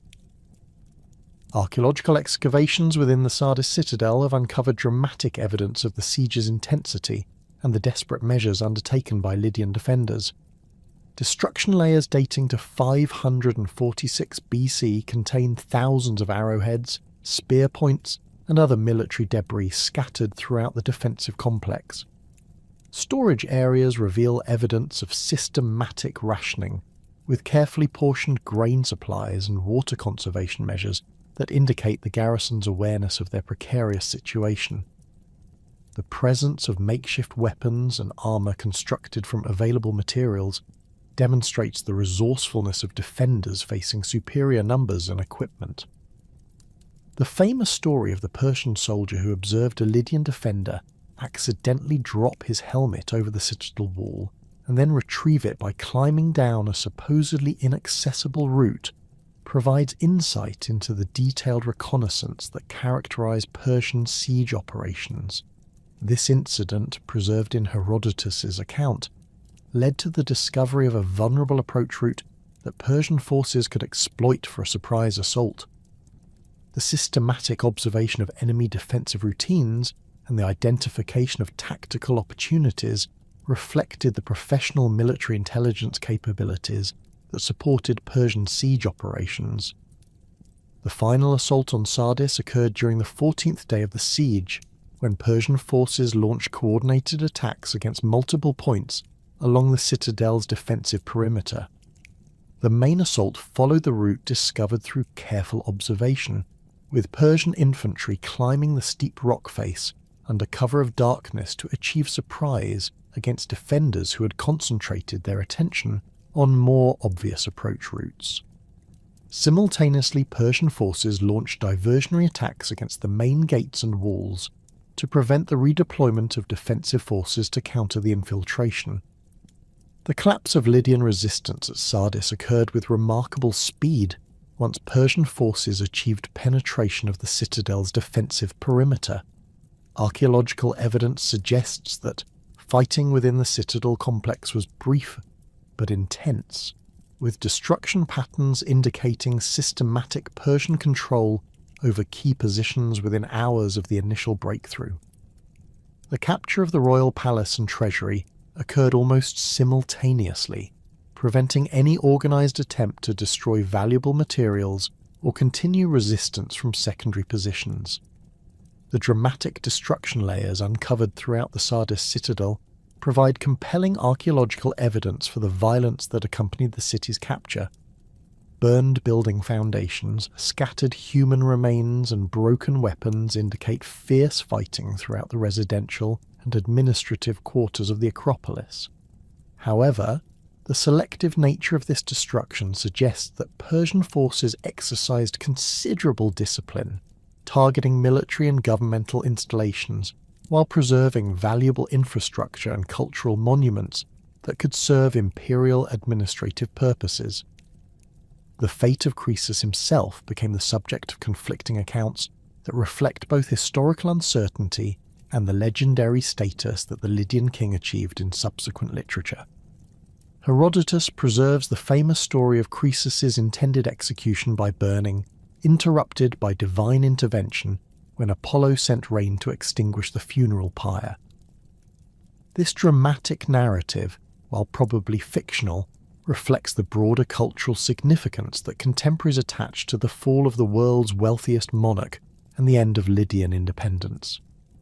More reliable historical evidence suggests that Cyrus treated Croesus with the respect due to a defeated royal opponent, incorporating the former Lydian king into Persian administrative structures as a trusted advisor on Western Anatolian affairs.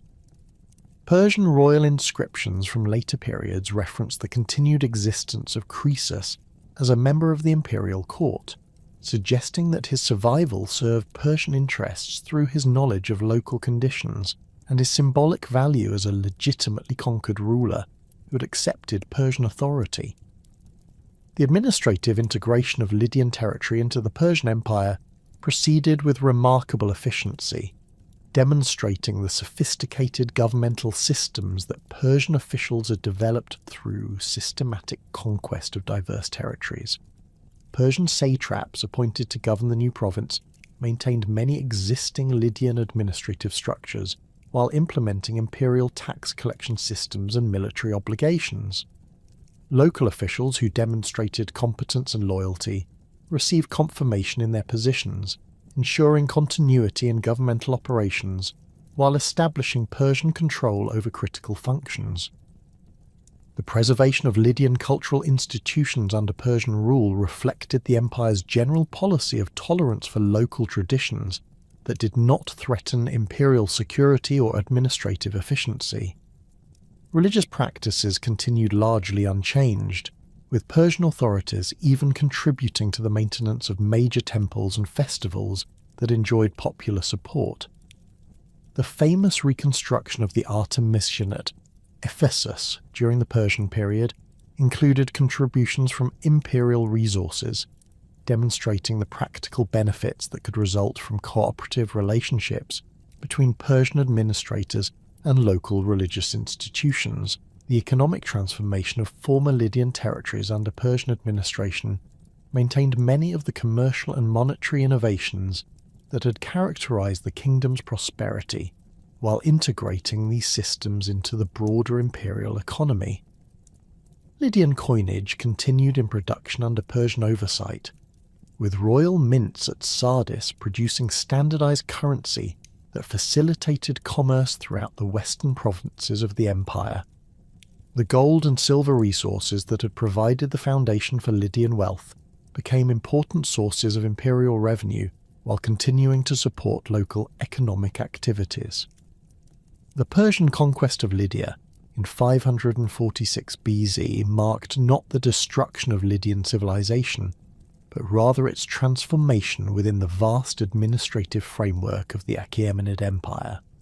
Cyrus the Great's decision to establish Lydia as a distinct satrapy rather than fragmenting its territories among existing provinces reflected both practical administrative considerations and recognition of the region's unique economic and strategic value. The appointment of Tibalus as the first Persian satrap of Lydia demonstrated the empire's commitment to maintaining effective governance over these wealthy western territories while integrating them into imperial structures.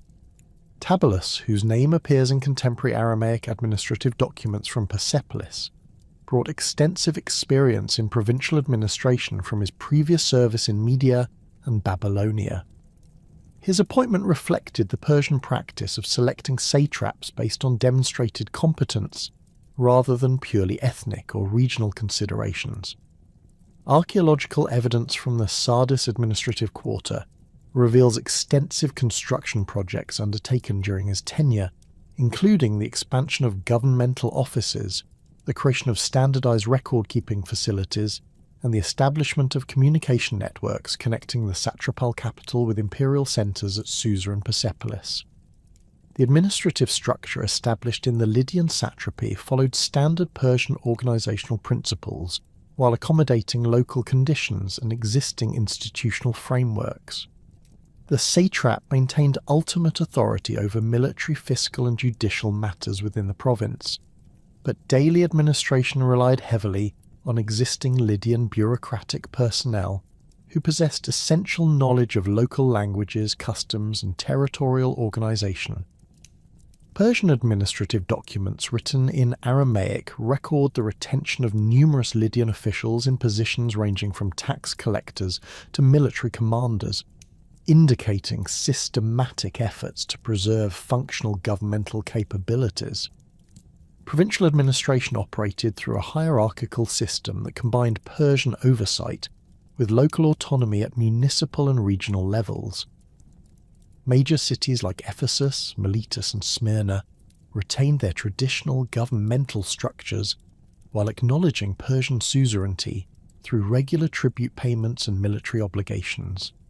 Smaller communities throughout the Hermus Valley and surrounding regions continued to be governed by local nobles and traditional councils, though these authorities now reported to Persian-appointed district administrators rather than directly to the former Lydian royal court. The fiscal organisation of the Lydian satrapy represented one of the most sophisticated revenue collection systems within the Persian Empire, building upon the monetary innovations and commercial networks that had generated unprecedented wealth during the kingdom's independent existence.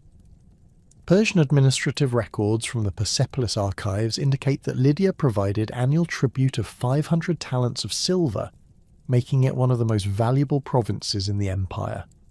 This assessment reflected not only the region's precious metal resources, but also its crucial role in facilitating trade between Persian territories and Greek markets throughout the Aegean. Tax collection within the satrapy employed a combination of monetary payments, commodity deliveries, and service obligations that maximised revenue while maintaining economic stability. Urban populations typically paid taxes in coined silver produced at the Sardis mint, which continued operating under Persian supervision, using refined electrum from traditional sources.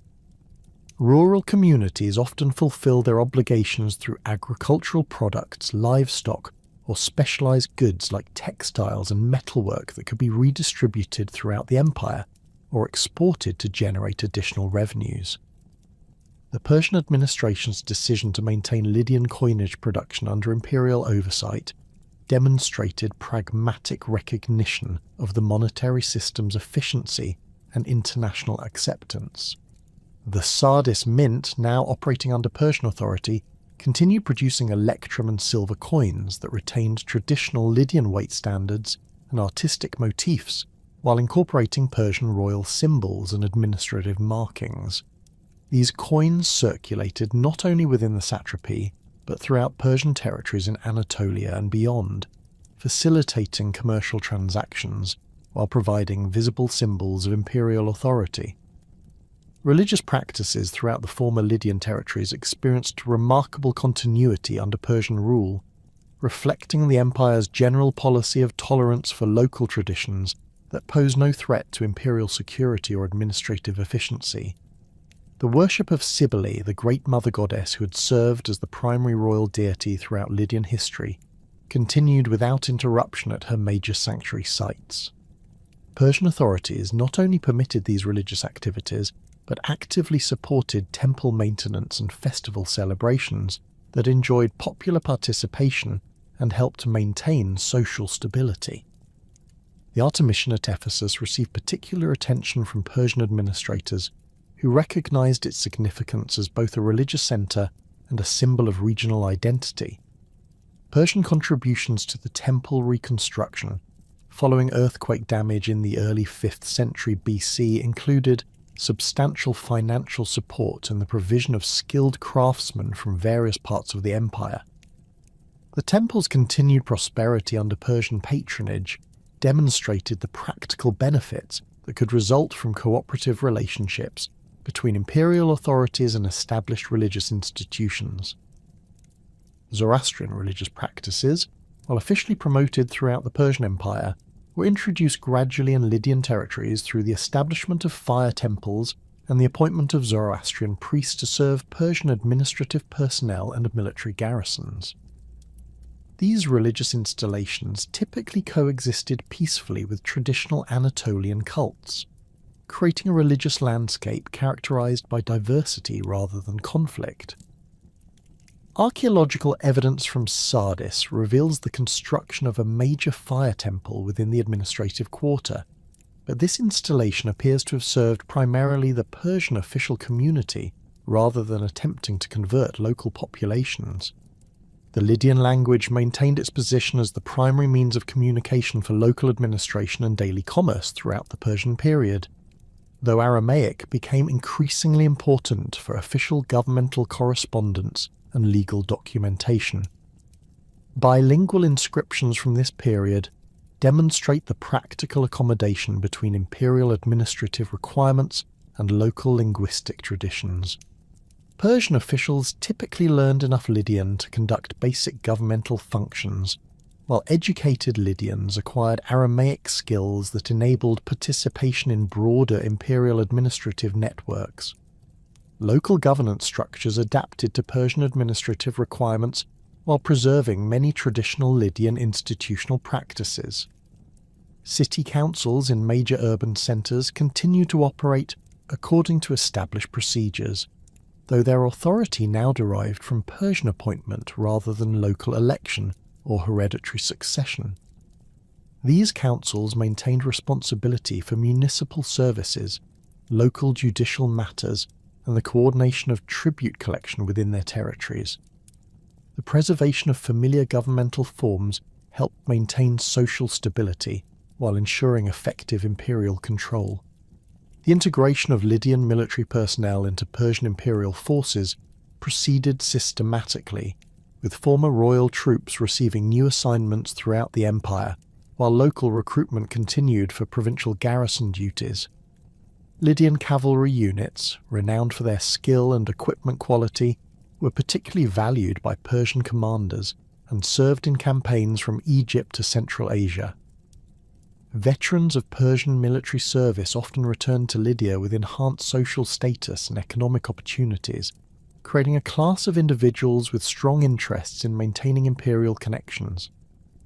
Persian military garrisons established at strategic locations throughout the satrapy provided security for administrative centres, commercial routes, and resource extraction operations, while serving as symbols of imperial presence.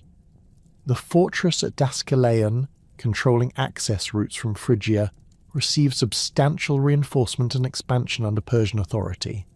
Archaeological excavations at this site have revealed barracks facilities, weapons storage areas, and administrative offices constructed according to standardized Persian military architectural principles, while incorporating local building materials and techniques. Economic integration of Lydian territories into the Persian Empire created new opportunities for commercial expansion, while maintaining the region's traditional role as an intermediary between Asian and European markets. Persian administrative policies encouraged trade relationships that generated imperial revenues through customs duties and commercial taxes. Lydian merchants, now operating under Persian protection, established trading networks that extended from India to the Black Sea, carrying goods that included silk, spices, precious metals, and manufactured products from various parts of the empire. The Sardis commercial quarter expanded significantly during the early Persian period, as merchants from throughout the empire established permanent operations in this strategically located city.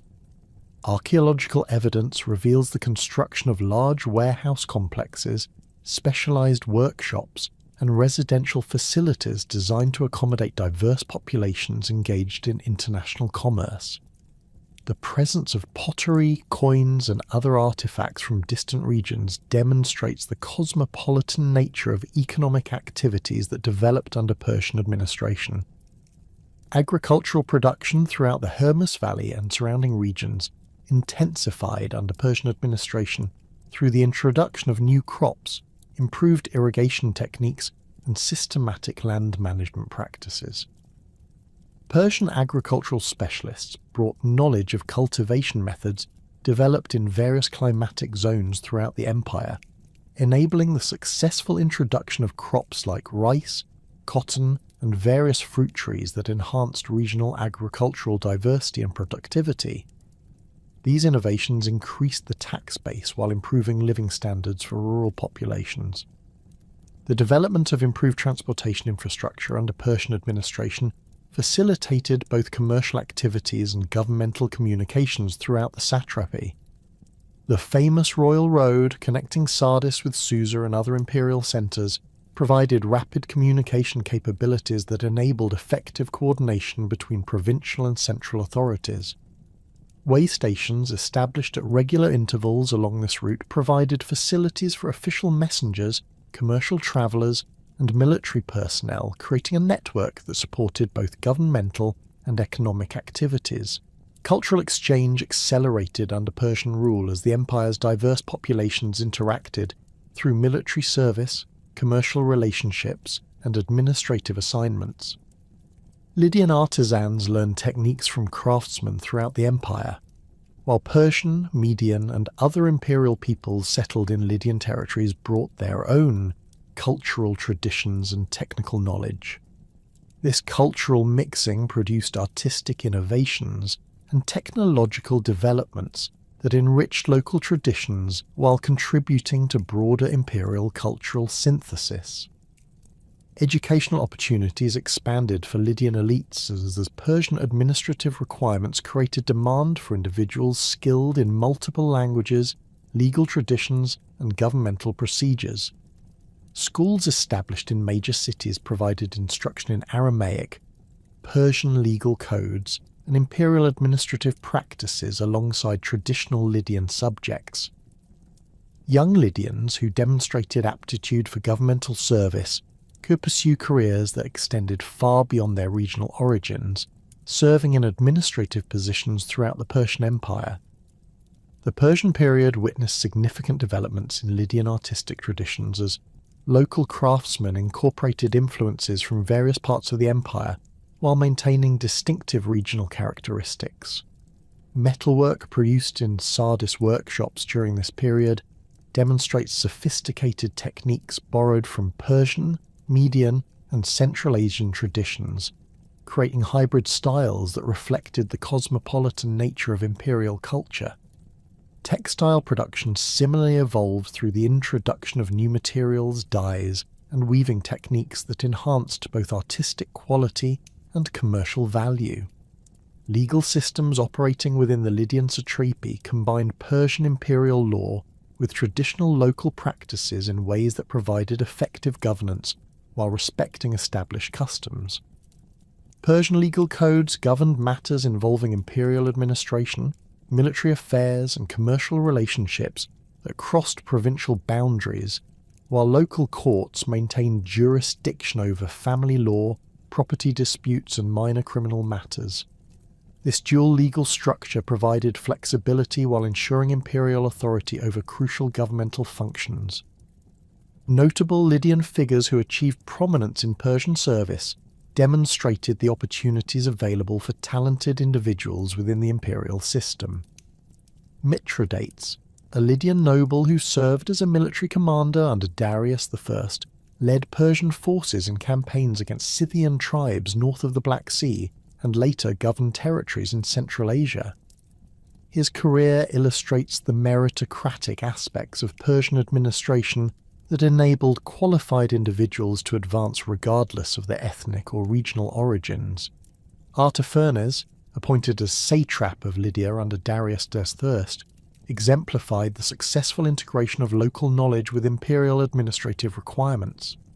Though ethnically Persian, his long tenure in the position and his marriage to a prominent Lydian family demonstrated the practical accommodations that characterized successful provincial governance.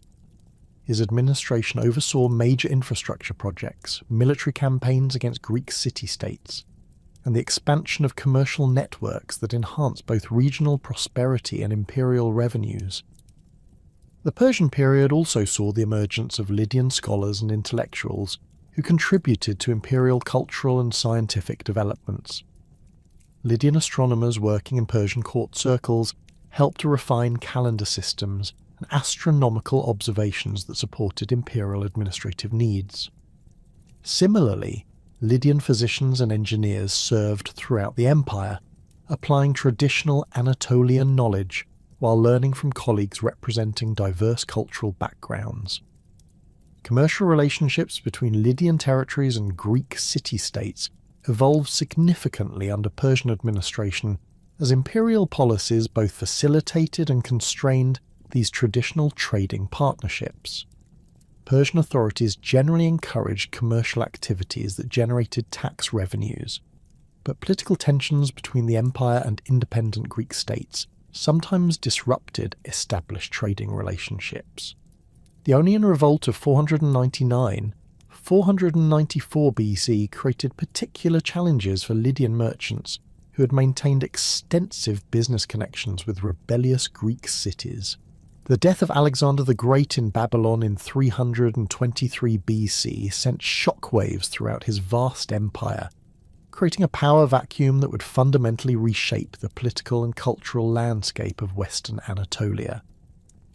For the Lydian territories, which had experienced nearly 2 centuries of Persian administration, Alexander's conquest in 334 BC had already initiated profound changes in governmental structures, military organization, and cultural practices.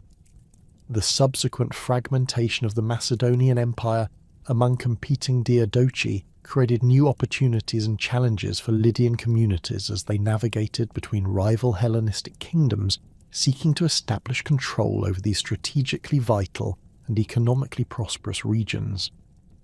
The immediate aftermath of Alexander's death witnessed intense military competition for control of Anatolia between Antigonus Monophthalmus, Lysimachus of Thrace, and other Macedonian generals who recognized the crucial importance of Lydian territories for their broader imperial ambitions. Archaeological evidence from Sardis reveals extensive fortification improvements undertaken during the 320s and 310s BC, as successive military commanders strengthened defensive positions while establishing secure bases for their territorial claims. The royal citadel, which had served Persian satraps for nearly 2 centuries, underwent substantial modifications to accommodate Macedonian military requirements and administrative practices. Antigonus initially gained control over most of western Anatolia, following his victory over Eumenes in 316 BC, establishing administrative centres that combined Macedonian military organisation with existing Persian governmental structures. His appointment of Greek and Macedonian officials to key positions marked the beginning of systematic Hellenization processes that would gradually transform Lydian urban centres over subsequent centuries. However, Antigonus maintained many Persian administrative practices that had proven effective for revenue collection and territorial control, demonstrating the pragmatic approach that characterized early Hellenistic governance in former Persian territories.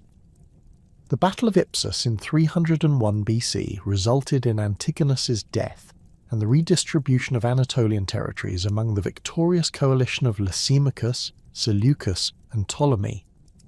Lysimachus received control over western Anatolia, including the former Lydian heartland, establishing his capital at Lysimachia on the Thracian Chersonese, while maintaining Sardis as the administrative centre for his Anatolian territories. His reign marked a crucial transitional period during which Hellenistic cultural influences began penetrating deeply into Lydian society, while traditional Anatolian customs adapted to new political realities. Lysimachus's administrative policies reflected the complex challenges facing Hellenistic rulers governing diverse populations with established cultural traditions and economic systems.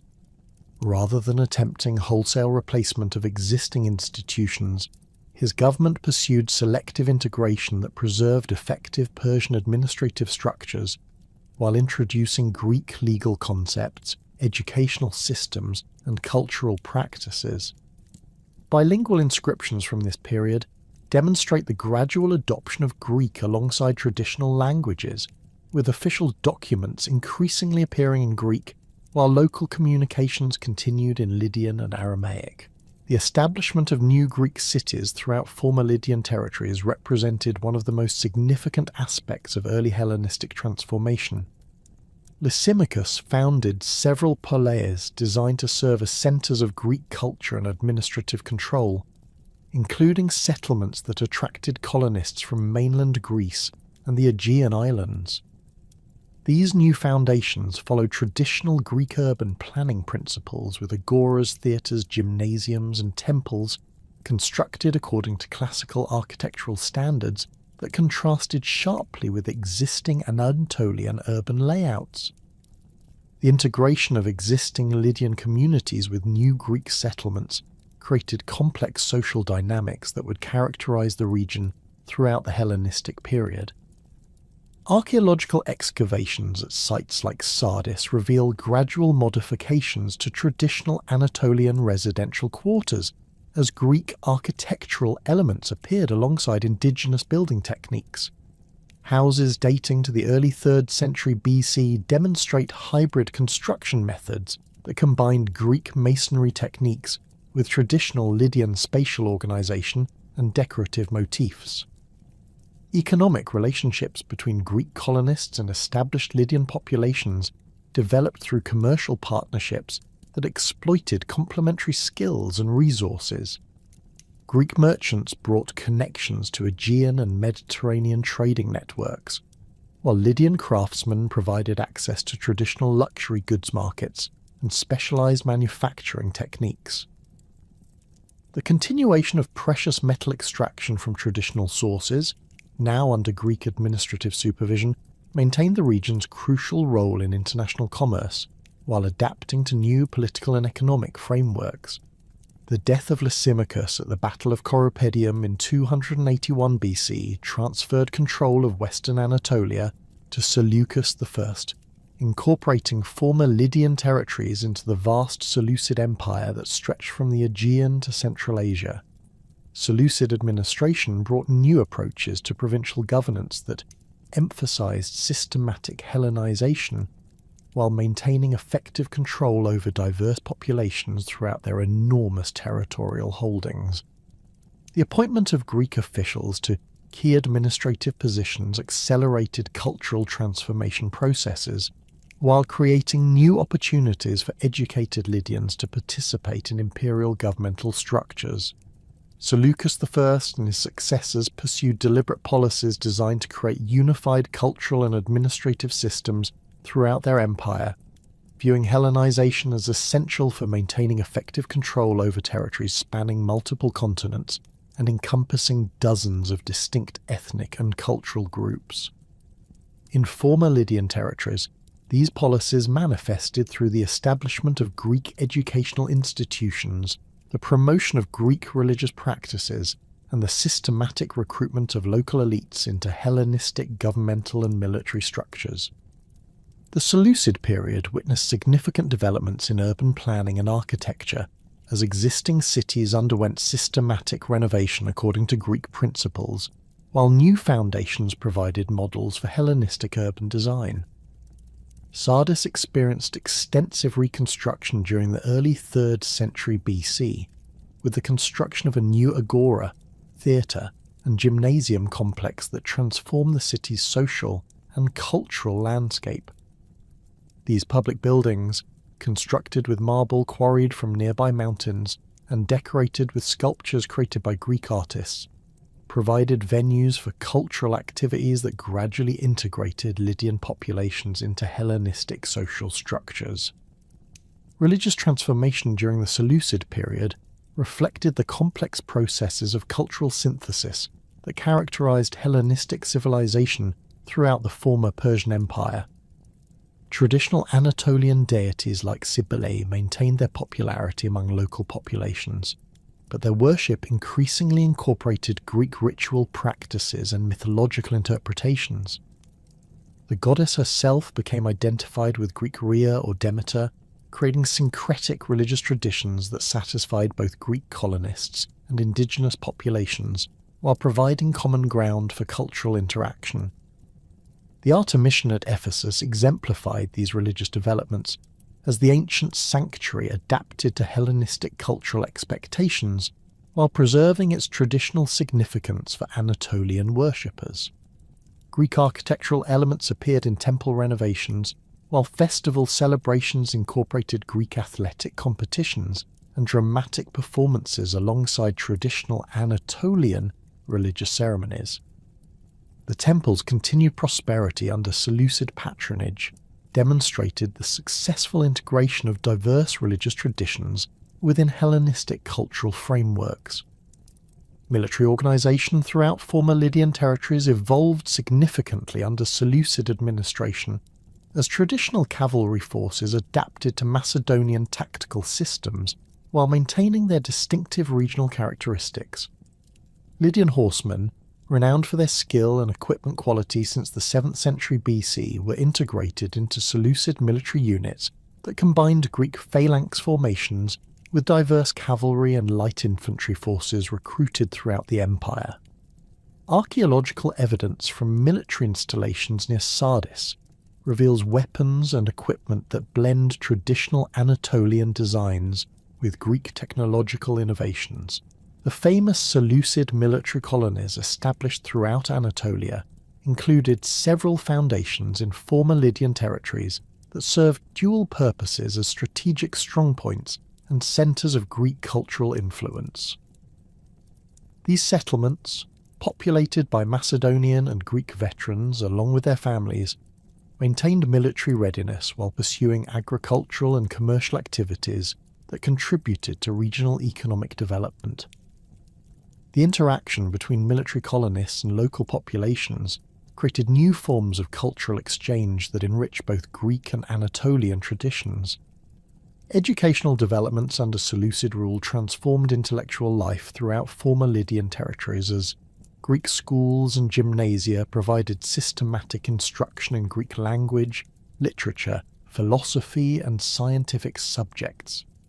Young Lydians from prominent families increasingly received Greek educations that prepared them for careers in imperial administration, military service, or commercial enterprises that required familiarity with Hellenistic cultural norms.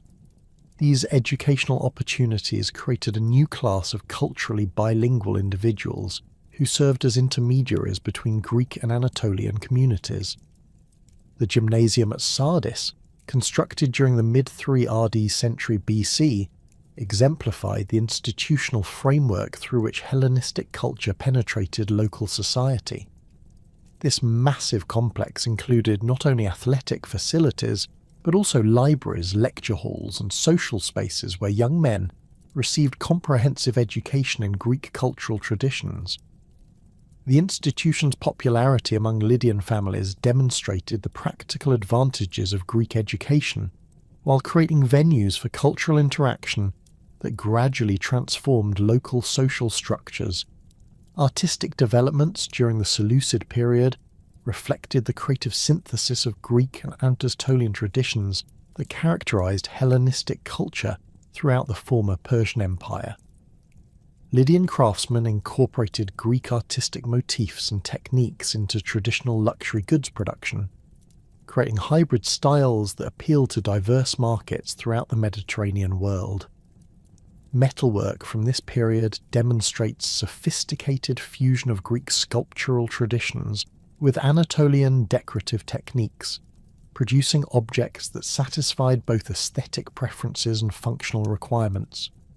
Sculpture workshops established in major Lydian cities during the 3rd century BC produced works that combined Greek technical excellence with local thematic preferences and religious requirements. Portrait sculpture, following Greek artistic conventions, became increasingly popular among Lydian elites who sought to demonstrate their cultural sophistication and political connections. However, these works often incorporated traditional Anatolian symbolic elements and iconographic references that maintained connections to indigenous cultural traditions. Commercial relationships expanded significantly under Seleucid administration as improved transportation networks and standardized currencies facilitated trade throughout the empire and beyond. Lydian merchants, now operating within the vast Seleucid commercial system, established trading connections that extended from the Black Sea to the Persian Gulf, while maintaining traditional relationships with Greek markets in the Aegean.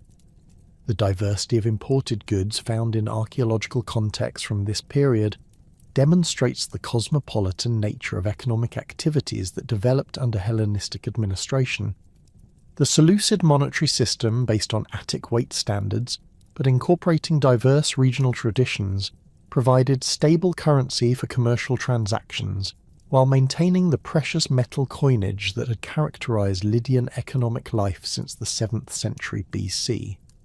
Mints at Sardis and other major cities produced silver coins featuring royal portraits and Greek inscriptions alongside traditional Anatolian symbols that appealed to local populations. These coins circulated throughout the Seleucid Empire and beyond, facilitating international commerce while providing visible symbols of royal authority. Legal developments during the Seleucid period created new frameworks for resolving disputes and regulating commercial relationships that combined Greek legal traditions with established Anatolian practices. Royal courts established in major cities provided venues for appeals and complex legal matters, while local institutions maintained jurisdiction over family law and minor disputes. The gradual adoption of Greek legal terminology and procedures created more standardized approaches to justice, while preserving traditional customs that enjoyed popular support. The emergence of the Kingdom of Pergamon as an independent power following Seleucid territorial losses in Anatolia during the mid-3 RD century BC created new political dynamics that would profoundly influence cultural development throughout former Lydian territories.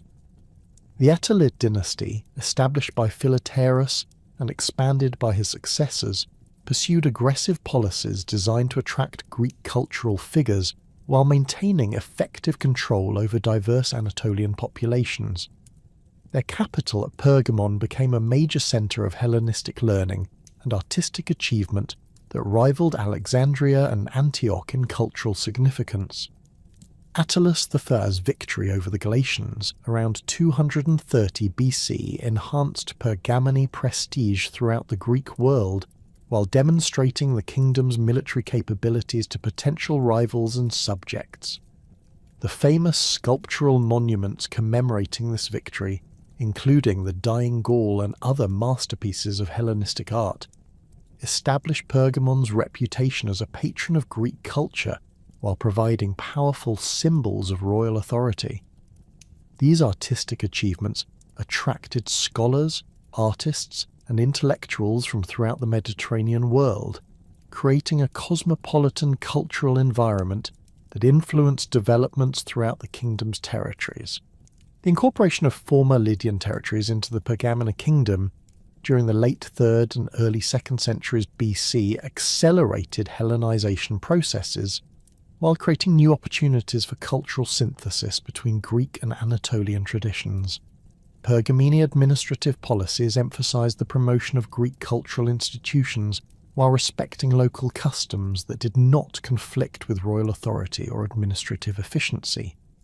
This balanced approach proved particularly successful in former Lydian territories, where populations had already experienced 2 centuries of gradual cultural transformation under Persian and Seleucid rule. Archaeological evidence from Sardis and other major centres reveals extensive construction projects undertaken during the Pergamene period that transformed urban landscapes according to Hellenistic architectural principles, while incorporating traditional Anatolian building techniques and decorative elements. The reconstruction of the Sardis Agora during the 2nd century BC created a magnificent public space featuring colonnaded porticos, marble sculptures, and elaborate fountain systems that demonstrated royal wealth and cultural sophistication, while providing practical venues for commercial and social activities.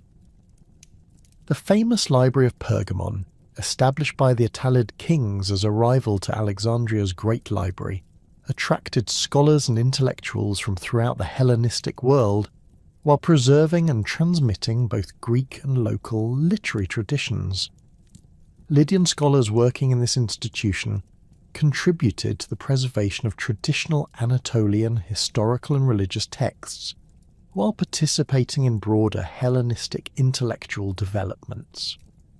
The library's manuscript collection, estimated to have contained over 200,000 volumes, included works in multiple languages that reflected the cultural diversity of the Pergamene Kingdom. Cultural festivals established throughout former Lydian territories during the Pergamene period combined traditional Anatolian religious celebrations with Greek athletic competitions, dramatic performances, and intellectual contests that attracted participants from throughout the Mediterranean world. These events provided venues for cultural exchange while demonstrating royal patronage and enhancing the kingdom's prestige among contemporary Hellenistic powers. The integration of diverse cultural elements in these festivals exemplified the successful synthesis of Greek and Anatolian traditions that characterize Pergamene cultural policies. The gradual transformation of traditional Lydian social structures under Hellenistic influence created new forms of identity that combined ethnic heritage with cultural adaptation to Greek norms and institutions. Prominent Lydian families increasingly adopted Greek names, educational practices, and social customs while maintaining connections to traditional religious and cultural practices that provided continuity with their ancestral heritage. This cultural bilingualism enabled successful participation in Hellenistic political and economic systems while preserving distinctive regional characteristics. Marriage patterns among Lydian elites during the Hellenistic period demonstrate the complex social dynamics that emerged from cultural interaction between Greek and Anatolian populations. Intermarriage between prominent Greek and Lydian families created new social networks that facilitated political cooperation and economic partnership while producing children who inherited dual cultural identities. These mixed families often served as intermediaries between different cultural communities while contributing to the gradual synthesis of traditions that characterized mature Hellenistic civilization. The gradual decline of Pergamene power during the mid-2nd century BC created a political vacuum in Western Anatolia that would ultimately lead to Roman dominance over the former Lydian territories. Attalus III's decision to bequeath his kingdom to Rome upon his death in 133 BC reflected both the practical impossibility of maintaining Pergamene independence against growing Roman influence, and his recognition that Roman administration might provide greater stability for his diverse subjects than continued Hellenistic rule. The formal incorporation of Pergamene territories into the Roman province of Asia marked the beginning of the final phase in Lydian political autonomy, though the cultural and economic foundations established during centuries of Persian and Hellenistic rule would continue to influence regional development for generations. The Roman acquisition of the Pergamene bequest encountered immediate resistance from Aristonachus, an illegitimate son of Eumenes II, who claimed the throne and organised a widespread rebellion against Roman authority. Archaeological evidence from sites throughout the Hormuz Valley reveals extensive fortification work and weapons caches dating to the period between 133 and 129 BC, indicating that many former Lydian communities initially supported Aristonachus's attempt to maintain regional independence. The rebellion attracted diverse supporters, including dispossessed peasants, Greek intellectuals opposed to Roman rule, and traditional Anatolian communities fearful of cultural suppression under foreign administration. The Roman military response to Aristonicus's rebellion demonstrated the systematic approach that would characterize imperial administration throughout Anatolia for the next several centuries. Consul Marcus Perperna led substantial Roman forces into the region, establishing fortified bases at strategic locations while conducting methodical campaigns designed to isolate rebel strongholds and prevent coordinated resistance. The siege of Stratonicia, where Aristonicus had established his headquarters, employed sophisticated Roman engineering techniques, including massive siege towers, catapult batteries, and systematic undermining operations that eventually forced the city's surrender. The capture and execution of Aristonicus in 129 BC effectively ended organised resistance to Roman rule while providing Roman administrators with opportunities to establish governmental structures that would prove remarkably durable throughout the imperial period. The new provincial organisation combined Roman administrative efficiency with selective preservation of existing institutions that had demonstrated effectiveness under previous rulers. Former Lydian territories, now incorporated within the Provincia Asia, retained many of their traditional commercial privileges and cultural practices while accepting Roman oversight of military affairs, taxation, and major legal disputes. Roman provincial administration in Asia reflected the empire's general approach to governing wealthy and culturally sophisticated territories that required careful handling to maintain stability and maximize revenue generation. The appointment of proprietors and proconsuls with extensive administrative experience demonstrated Roman recognition of the province's importance for imperial finances and strategic security. These officials typically maintained residences at both Ephesus and Pergamon while conducting regular circuits throughout their territories to oversee local administration and resolve disputes that exceeded municipal authority. The integration of former Lydian communities into Roman administrative structures proceeded gradually, with local elites who demonstrated loyalty and competence receiving confirmation in their traditional positions, while new Roman citizens gained access to imperial career opportunities. Prominent Lydian families like the Claudi of Sardis successfully adapted to Roman political requirements, with family members serving as municipal magistrates, provincial administrators, and even senators in Rome itself. These successful adaptations created models for cultural integration that enabled many Anatolian communities to prosper under Roman rule while maintaining connections to their ancestral traditions. Taxation systems implemented throughout the new province built upon the sophisticated revenue collection mechanisms that had been developed under Persian and Hellenistic administrations, while adapting to Roman fiscal requirements and legal frameworks. The famous publicani, private contractors responsible for collecting provincial taxes, established extensive operations throughout former Lydian territories that generated substantial revenues for the Roman treasury. Archaeological evidence from Sardis and other major centres reveals the construction of large administrative complexes designed to accommodate the record-keeping and financial transactions required by Roman tax collection systems. The notorious excesses of some publicani during the late Republican period created significant hardships for provincial populations, while generating political tensions that would eventually contribute to civil wars that transformed the Roman state itself. Cicero's correspondence preserves detailed accounts of abusive tax collection practices that impoverished many communities throughout Asia, while enriching Roman contractors and their political patrons. The systematic exploitation of provincial wealth during this period created lasting resentments that would influence regional attitudes toward Roman authority for generations.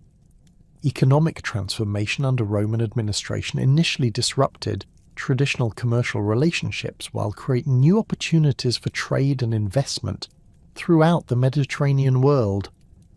Roman merchants and financiers established operations in major Anatolian cities, bringing capital and commercial connections that expanded existing trading networks while introducing new products and services. The standardization of weights, measures, and currency throughout Roman territories facilitated commercial transactions while reducing the transaction costs that had previously complicated international trade relationships. The continued operation of mints at Sardis and other former Lydian cities under Roman supervision maintained regional monetary traditions while adapting to imperial requirements for standardized currency systems. Roman provincial coins produced in these facilities featured imperial portraits and Latin inscriptions alongside traditional local symbols that appealed to indigenous populations. The gradual replacement of Hellenistic monetary standards with Roman systems created temporary disruptions in commercial relationships, but the superior stability and international acceptance of Roman currency ultimately benefited regional economic development. Agricultural production throughout the Hermus Valley and surrounding regions intensified under Roman administration, as improved transportation networks and expanded markets created new opportunities for specialized cultivation. Roman agricultural techniques, including advanced irrigation systems and crop rotation methods, increased productivity while enabling the successful cultivation of new crops like olives and grapes that generated export revenues. Large estates owned by Roman citizens and wealthy provincials employed sophisticated management techniques that maximized production while providing employment for rural populations.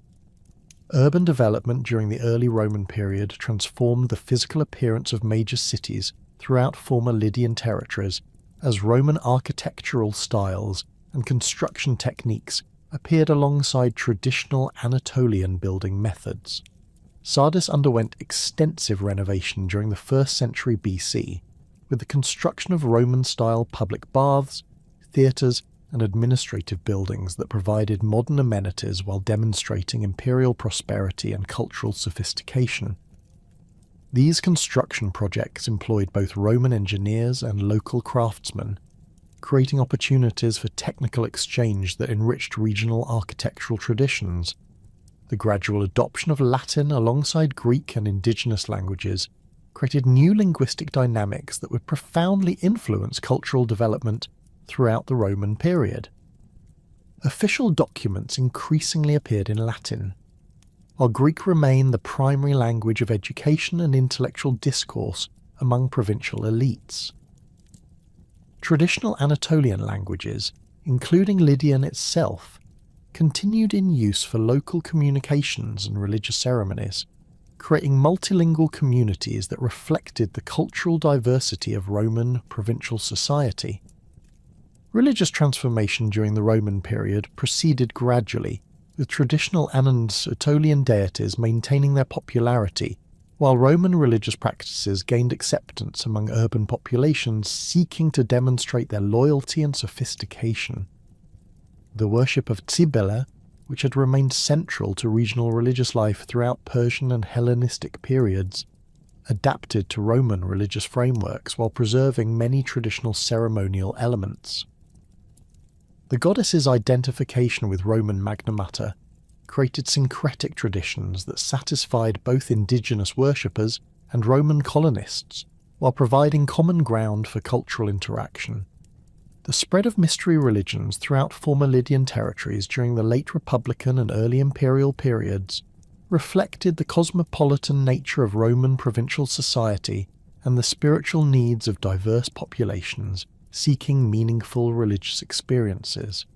Mithraism gained particular popularity among Roman military personnel stationed in Anatolian garrisons, while various Eastern cults attracted merchants, craftsmen, and other urban residents. Archaeological evidence from sites like Sardis reveals the construction of numerous small temples and shrines dedicated to diverse deities from throughout the Roman world. The emergence of Christianity in former Lydian territories during the 1st century AD created new religious dynamics that would ultimately transform the spiritual landscape of the entire region.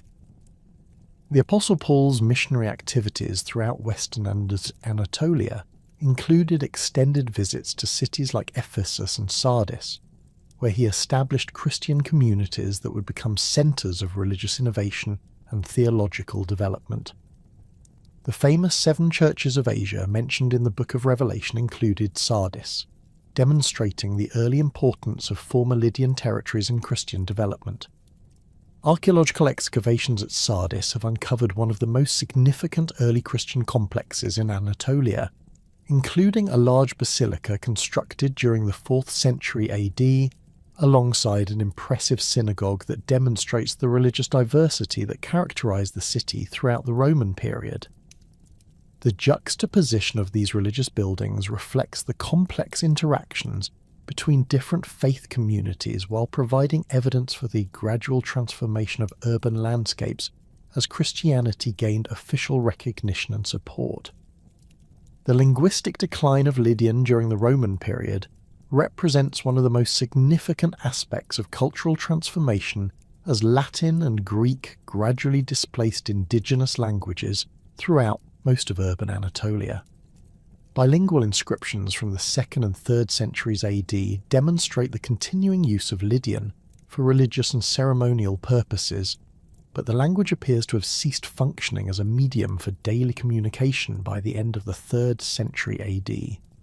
The latest known Lydian inscription, discovered near Sardis and dating to approximately 270 AD, represents the final documentary evidence for this ancient language that had served as a primary means of communication in Western Anatolia for over a millennium. The preservation of Lydian cultural elements within Roman provincial society occurred primarily through religious traditions, artistic motifs, and local customs that adapted to Roman cultural frameworks while maintaining connections to ancestral practices. Traditional festivals celebrating Cybele and other Anatolian deities continued throughout the Roman period, though they increasingly incorporated Roman ceremonial elements and administrative oversight. These celebrations provided opportunities for cultural continuity while demonstrating the successful integration of diverse traditions within Roman imperial culture. Artistic production during the Roman period in former Lydian territories reflected the sophisticated cultural synthesis that characterized mature Roman provincial society. Local craftsmen incorporated Roman stylistic elements and technical innovations into traditional Anatolian artistic traditions, creating hybrid forms that appealed to diverse audiences while maintaining distinctive regional characteristics. Sarcophagi produced in workshops near Sardis during the 2nd and 3rd centuries AD demonstrate this cultural fusion through their combination of Roman portrait sculpture with traditional Anatolian mythological themes and decorative motifs. The transformation of Sardis into a major centre of early Christianity during the 4th and 5th centuries AD mark the final phase in the city's evolution from ancient Lydian capital to Roman provincial centre. The construction of massive church complexes, including the famous basilica that ranks among the largest early Christian buildings in Anatolia, demonstrated the city's continued importance while reflecting the profound religious changes that were transforming the entire Roman world. These Christian monuments incorporated architectural elements from earlier periods, including columns and decorative stones taken from Hellenistic and Roman buildings, creating physical continuities that connected the city's Christian present with its pagan past. The administrative reorganization of the Roman Empire during the 4th century AD created new provincial boundaries that separated former Lydian territories among different governmental units, while maintaining many traditional commercial and cultural relationships. The establishment of Constantinople as the eastern capital enhanced the strategic importance of Western Anatolian territories, while creating new opportunities for political and economic advancement among provincial populations.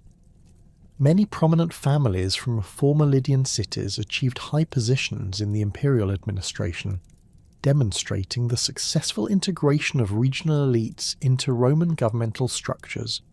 Archaeological preservation of Lydian heritage throughout the Roman and Byzantine periods occurred primarily through the continued occupation of ancient sites that maintained physical connections to earlier periods while adapting to changing cultural and political requirements. The Sardis excavations have revealed continuous occupation from the Iron Age through the Byzantine period, with architectural elements from different periods often incorporated into later constructions. This physical continuity provides crucial evidence for understanding cultural transformation processes, while preserving tangible connections to Lydian civilization for modern archaeological investigation. The scholarly reconstruction of Lydian civilization began during the 19th century as European archaeologists and historians recognized the significance of Anatolian cultures for understanding ancient Mediterranean history. Early excavations at Sardis, initiated by American and German archaeological teams, uncovered spectacular finds, including the famous gold refinery that provided physical evidence for Lydian monetary innovations. These discoveries confirmed ancient literary accounts while revealing aspects of Lydian culture that had been forgotten or misunderstood by later writers. Modern archaeological techniques applied to Lydian sites have revolutionized understanding of this ancient civilization, while providing detailed evidence for daily life, economic activities, and cultural practices that were barely mentioned in ancient sources. Scientific analysis of metallurgical remains has confirmed the sophisticated techniques used in ancient gold refining, while ceramic studies have revealed complex trade relationships that connected Lydian territories with distant regions throughout the Mediterranean and Near East. Linguistic analysis of Lydian inscriptions has provided crucial insights into the structure and development of this ancient Anatolian language, while contributing to broader understanding of Indo-European linguistic evolution. The legacy of Lydian civilization extends far beyond the geographic boundaries of ancient Anatolia, through the monetary innovations that transformed commercial relationships throughout the ancient world and established fundamental principles that continue to influence modern economic systems. The concept of standardized coinage, first developed in Lydian workshops during the 7th century BC, provided the foundation for all subsequent monetary systems while enabling the complex commercial relationships that characterized classical antiquity and continue to shape contemporary global economics. Cultural contributions of Lydian civilization, while often transmitted through Greek and Roman intermediaries, influenced artistic traditions, religious practices, and intellectual developments throughout the Mediterranean world. The synthesis of indigenous Anatolian traditions with Persian, Greek, and Roman cultural elements that characterize Lydian society during different historical periods created innovative approaches to art, architecture, and social organization that enriched the broader cultural heritage of the ancient world. The end of distinctive Lydian identity during the late Roman period represents not the destruction of an ancient culture, but rather its transformation and integration into the broader currents of Mediterranean civilization. The linguistic, religious, and cultural elements that had defined Lydian society for over a millennium continued to influence regional development long after the disappearance of political independence and ethnic distinctiveness. Modern scholarship continues to uncover evidence of this remarkable civilization, while contributing to our understanding of the complex processes through which ancient cultures adapted to changing political and cultural circumstances, while preserving essential elements of their ancestral heritage for transmission to future generations.